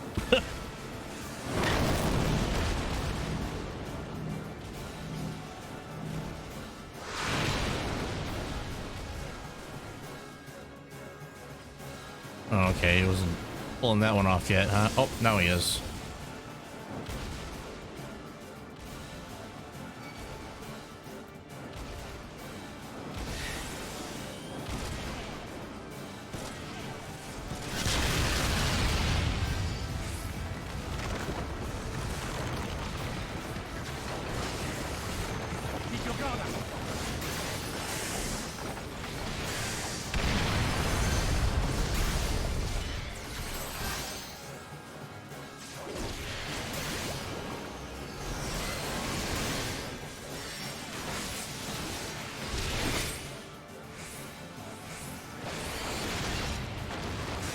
You underestimate me!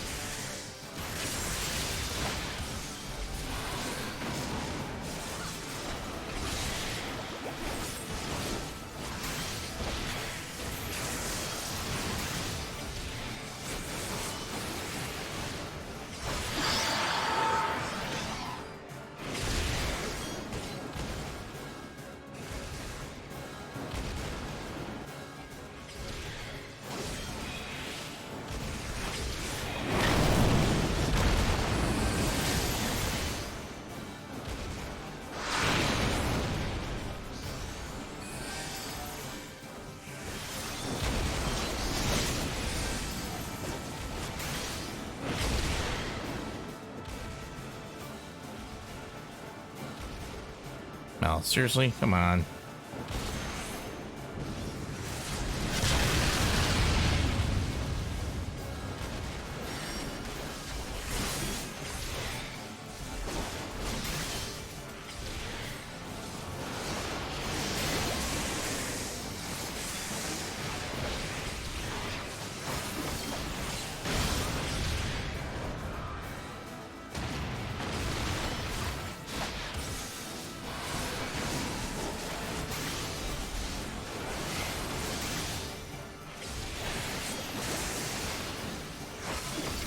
All right, come on. Come on down.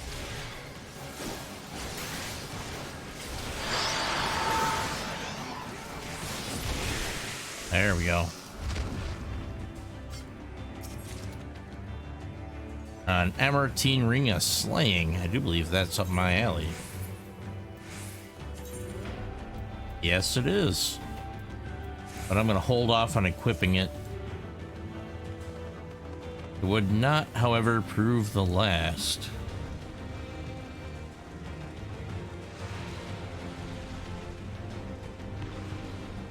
Okay, so which way do I go? Open up the map here. That's a dead end. Doesn't look like there's a treasure coffer there. So onward and onward. Upward and onward. Or downward and onward. Terminus Flesher. Terminus Howler. Terminus Shadower.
Ah, I botched it.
All right. The land buckled.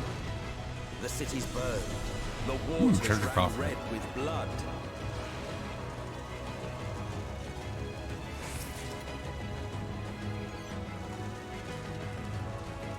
Terminus Beholders.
Another treasure coffer.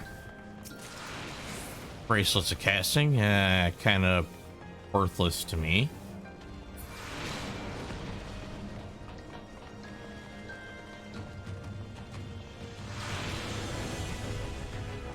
Okay, here's our second doom.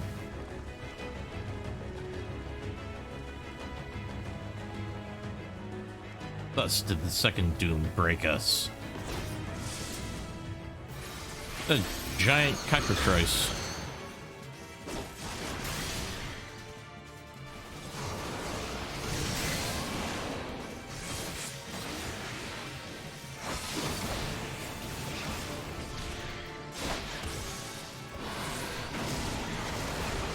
The beast bellows and give birth to terror.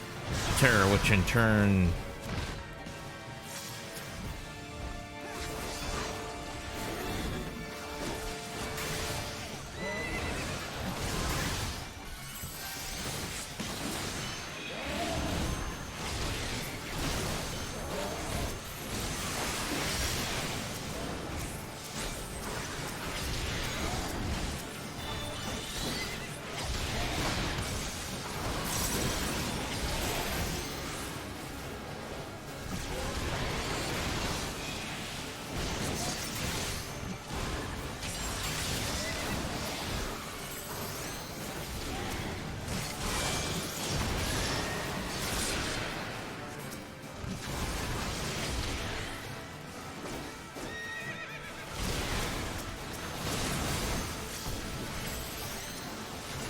My God, it's turned into a madhouse.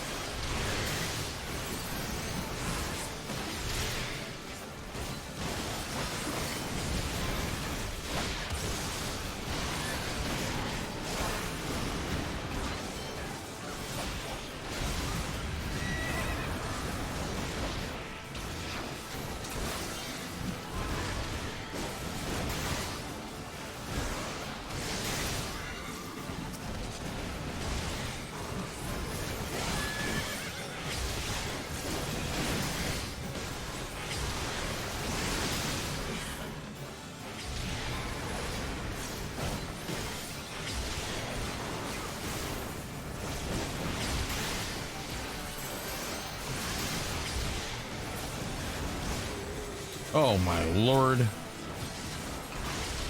It's just ridiculous.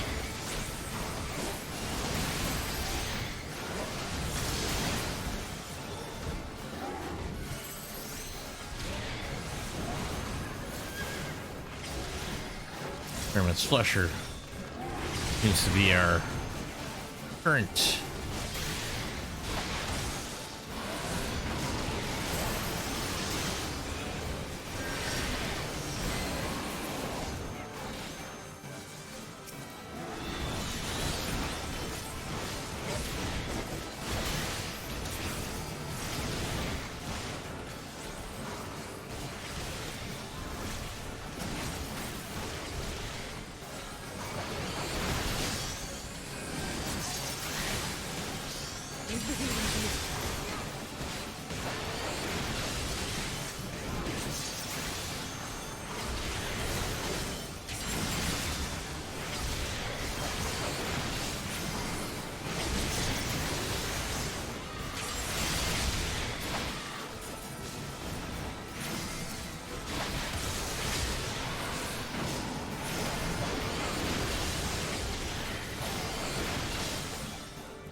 All right, back to the chicken.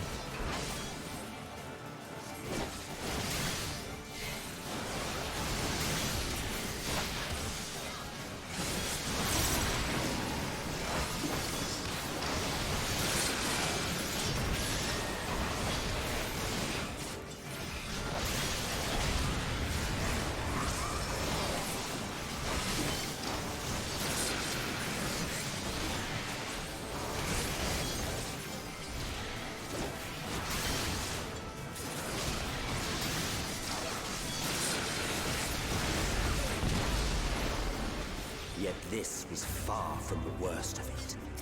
Holy Come, snap. and I will show you. All right, take the ethereal flow.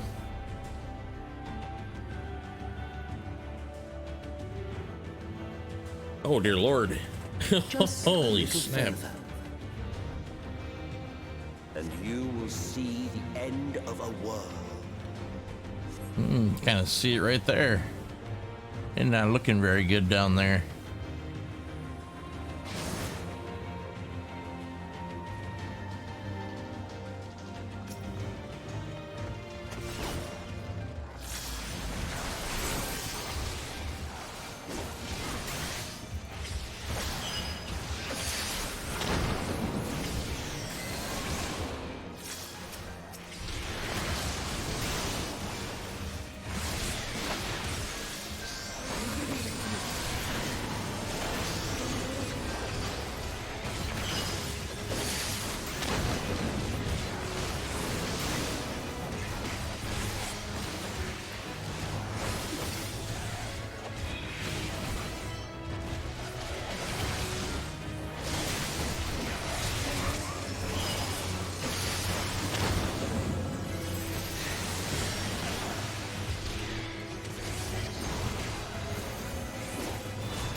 Oh, looks like they're going after the Reaper.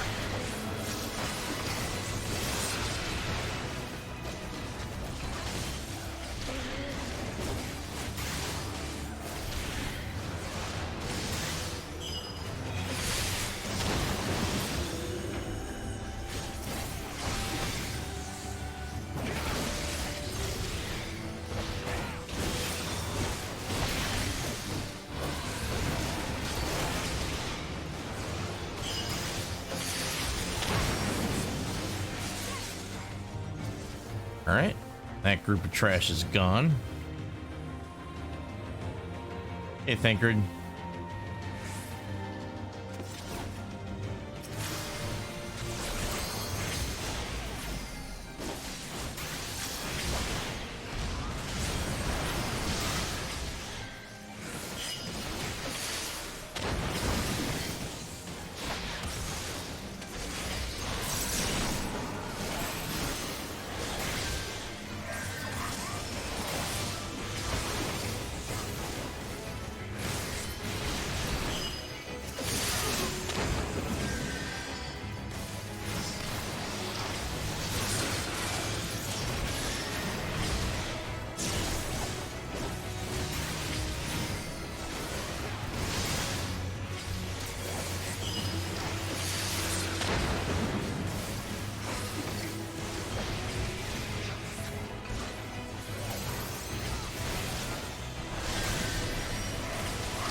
The star was fading. We saw we had to weave its laws anew. Hey, you got Heaven's Eye Materia 7.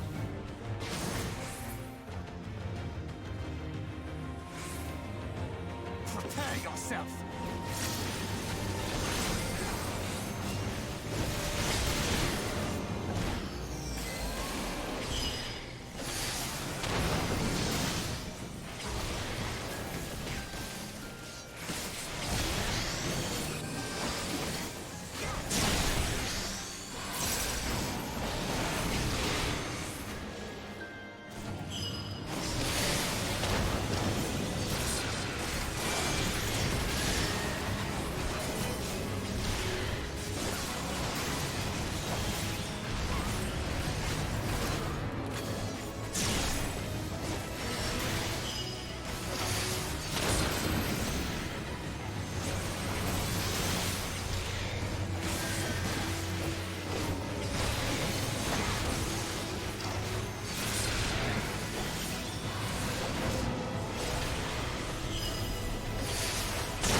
between us and our goal loomed a final misbegotten fiend. Earrings of healing.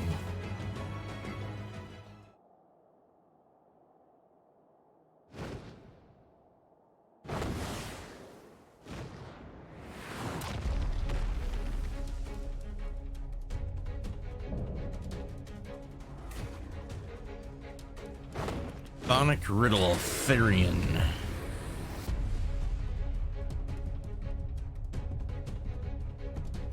All right. Oh, Lord.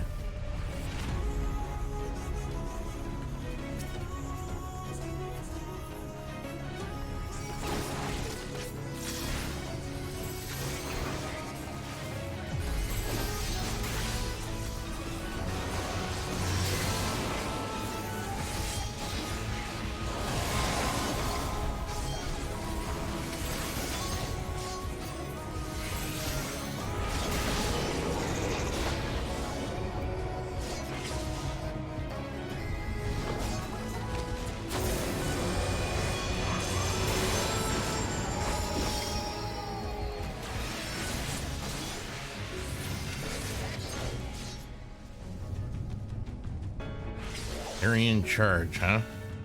Doing all those things where we gotta get as far away. Ooh. Eventually, we're not gonna have a battle fight on platform.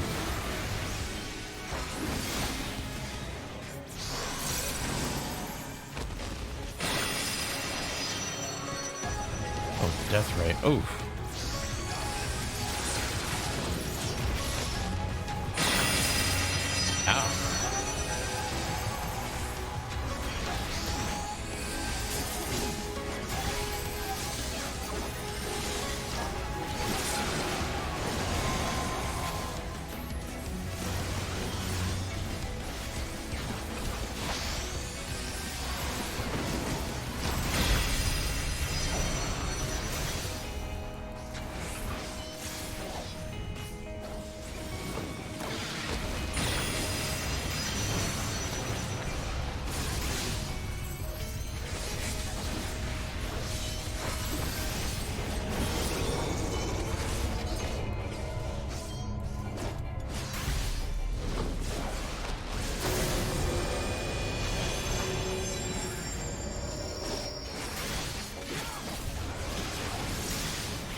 Oh boy.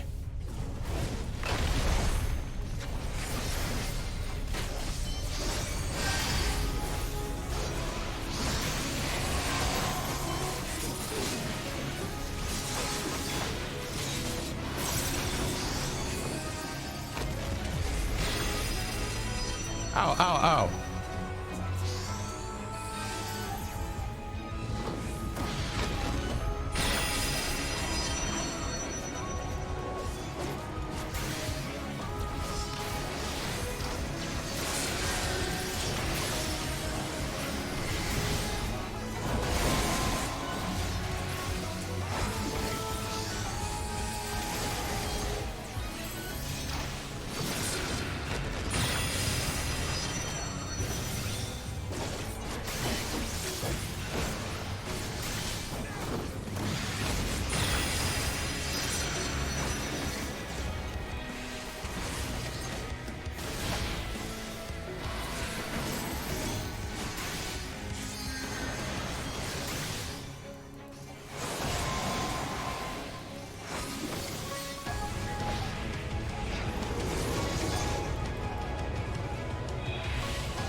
Nothing left of you but a smoking crater.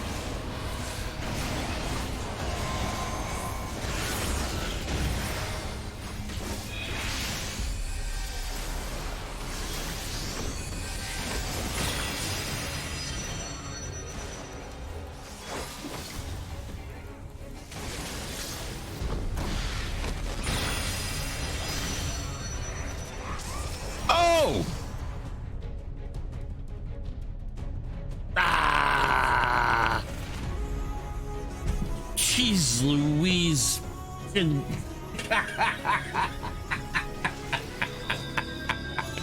Oh, fell off the edge. Oh. Almost had it killed too, and I had to do something stupid like walk off the stinking edge. Oh God. Everything was going so smashingly well too. Oh boy.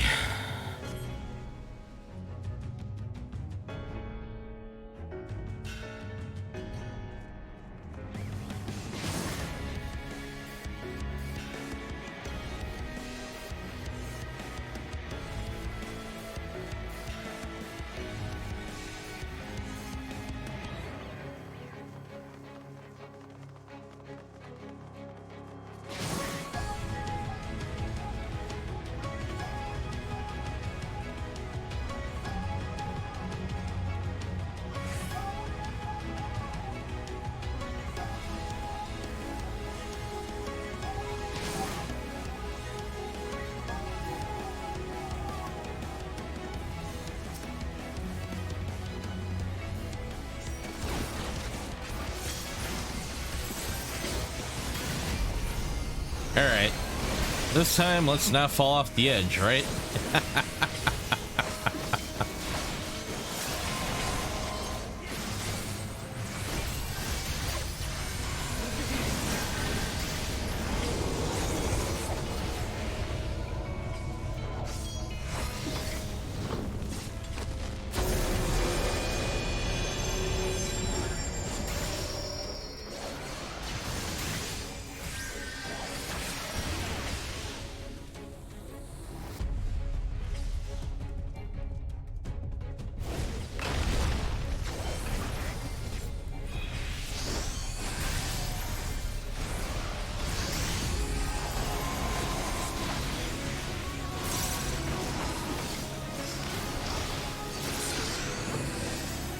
Okay, which ones are gonna fire off first? That one. Oh, woo.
Okay, so I'm getting to learn. When he does that move, it seems like he aims for the middle of those two AoEs.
Or maybe not.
Yes, I did it.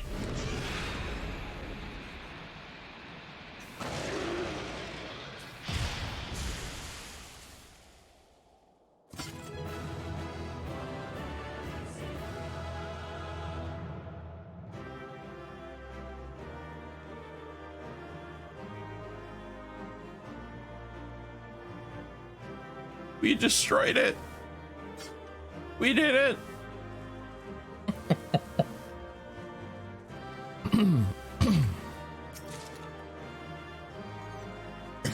Maroteen Belt of Aiming.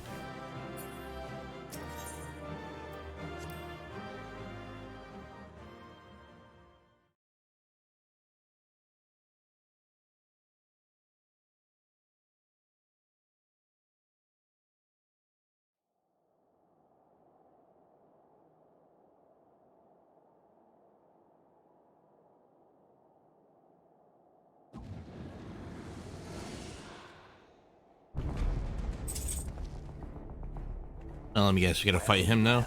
You prevailed. Yes, I did.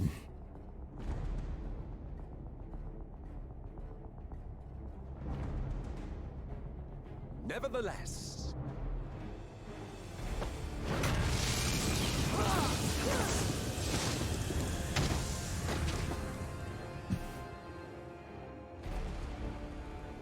your performance was underwhelming, and I remain unconvinced of your worth.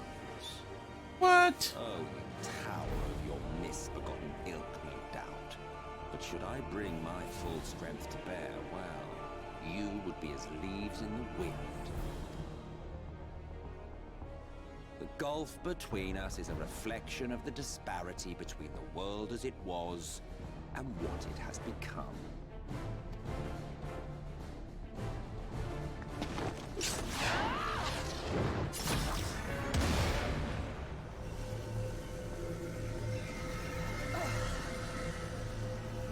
Our worlds may not live up to your lofty standards, but they are our worlds, our homes, full of life and love and hope.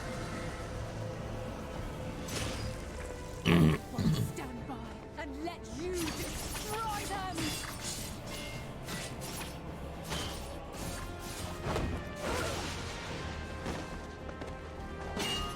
Alizé! You are a mistake. For we who have known affliction, the shattered source and these shards are ghastly mockeries of the true world. The ephemeral lives you exalt are pale imitations, utterly devoid of meaning. And you guys were any better?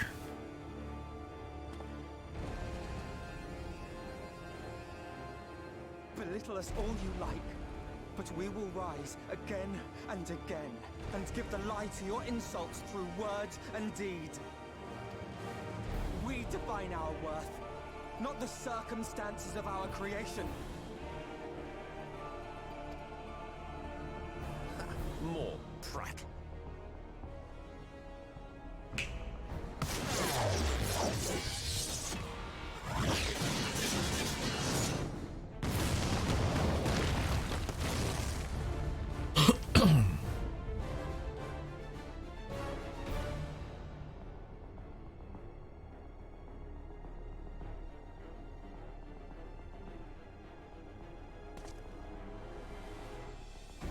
fool. Who are you? No one. Nothing. Once I have reclaimed my heritage, my first act will be to expunge your stain from history's weave. My world will have no need for heroes.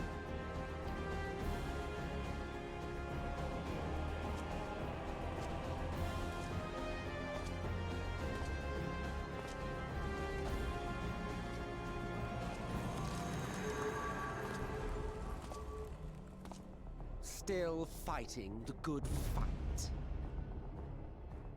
Always.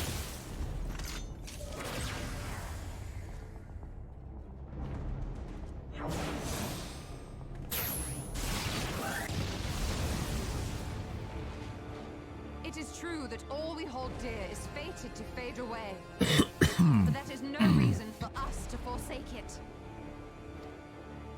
To take what steps we may, and thus mark the road for those who would follow. To strive for the best of all futures. Be this not also thy purpose?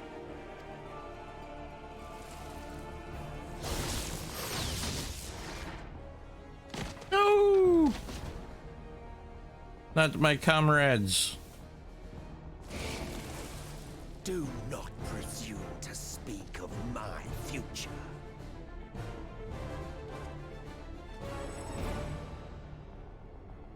And you? Why waste your final moments in futile defiance? Weary wanderer, you've no fight left to fight, no life left to live.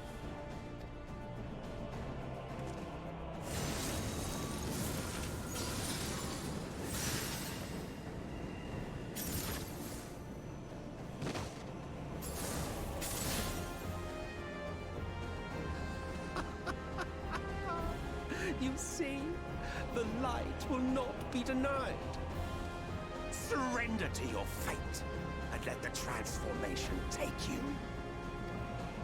Rise up in madness and fury. Devour the vermin infesting the land which is rightfully ours.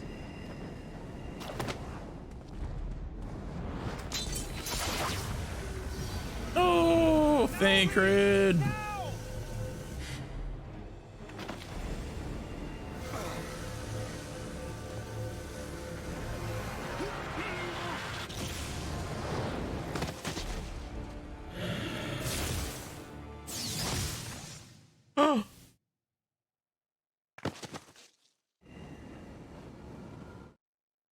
Fight it. You have to hold on.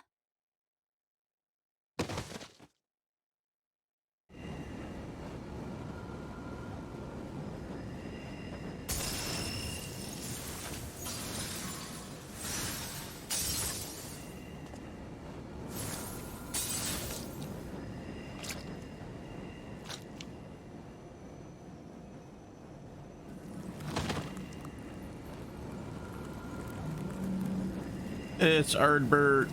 Come on, Ardbert. Help a brother out.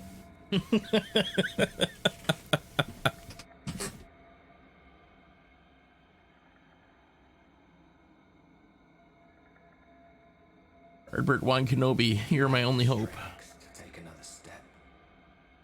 Could you do it? Could you save our worlds?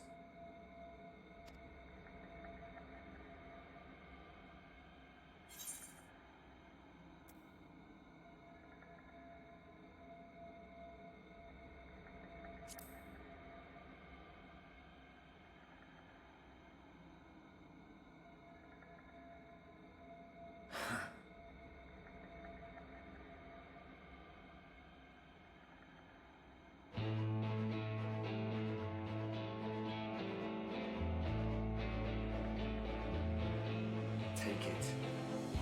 We fight as one.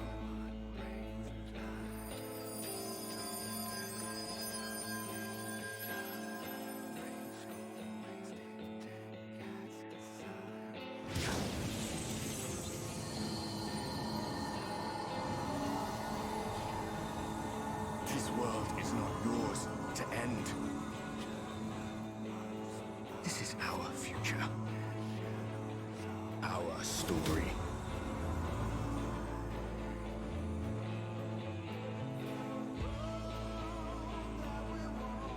No, it can't be.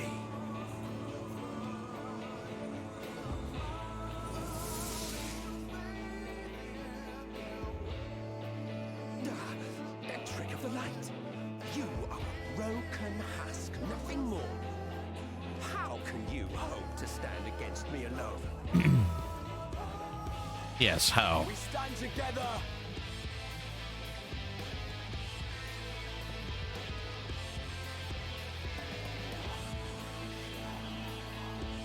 How? I'm surprised you can stand at all.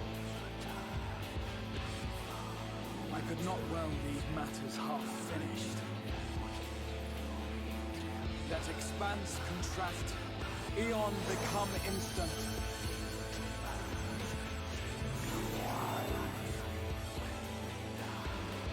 Champions from beyond the rift, heed my call!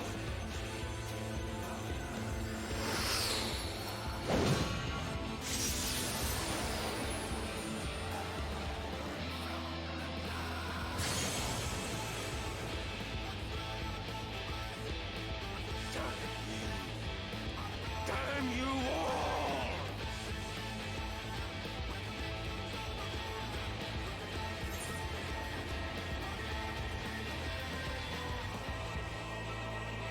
I challenge you, Emmett Selch, or should I say it ends this day one way or another? It ends. I think I'll choose that one.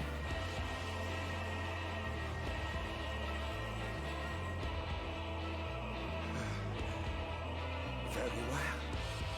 Let us proceed to your final judgment.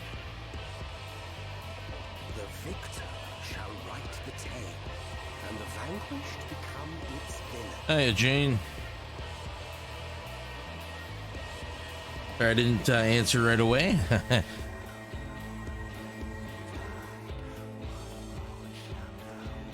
come, let us cast aside titles and pretense, and reveal our true faces to one another.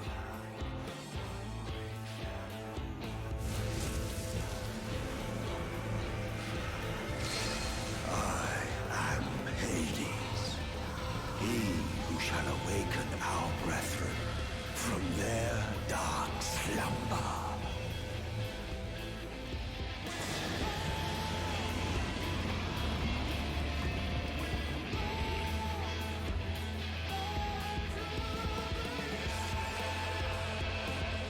Oh, not too bad.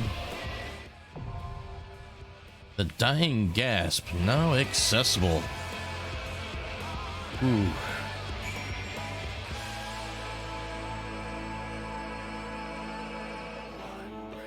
All right. Oh, should I go ahead with this mission or not? I got 10 minutes before the end of the stream. Let's see. Yeah, let's give it a shot.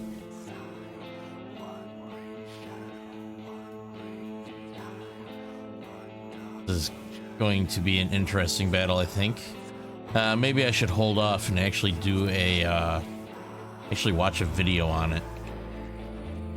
Ooh, standing in the beams of light.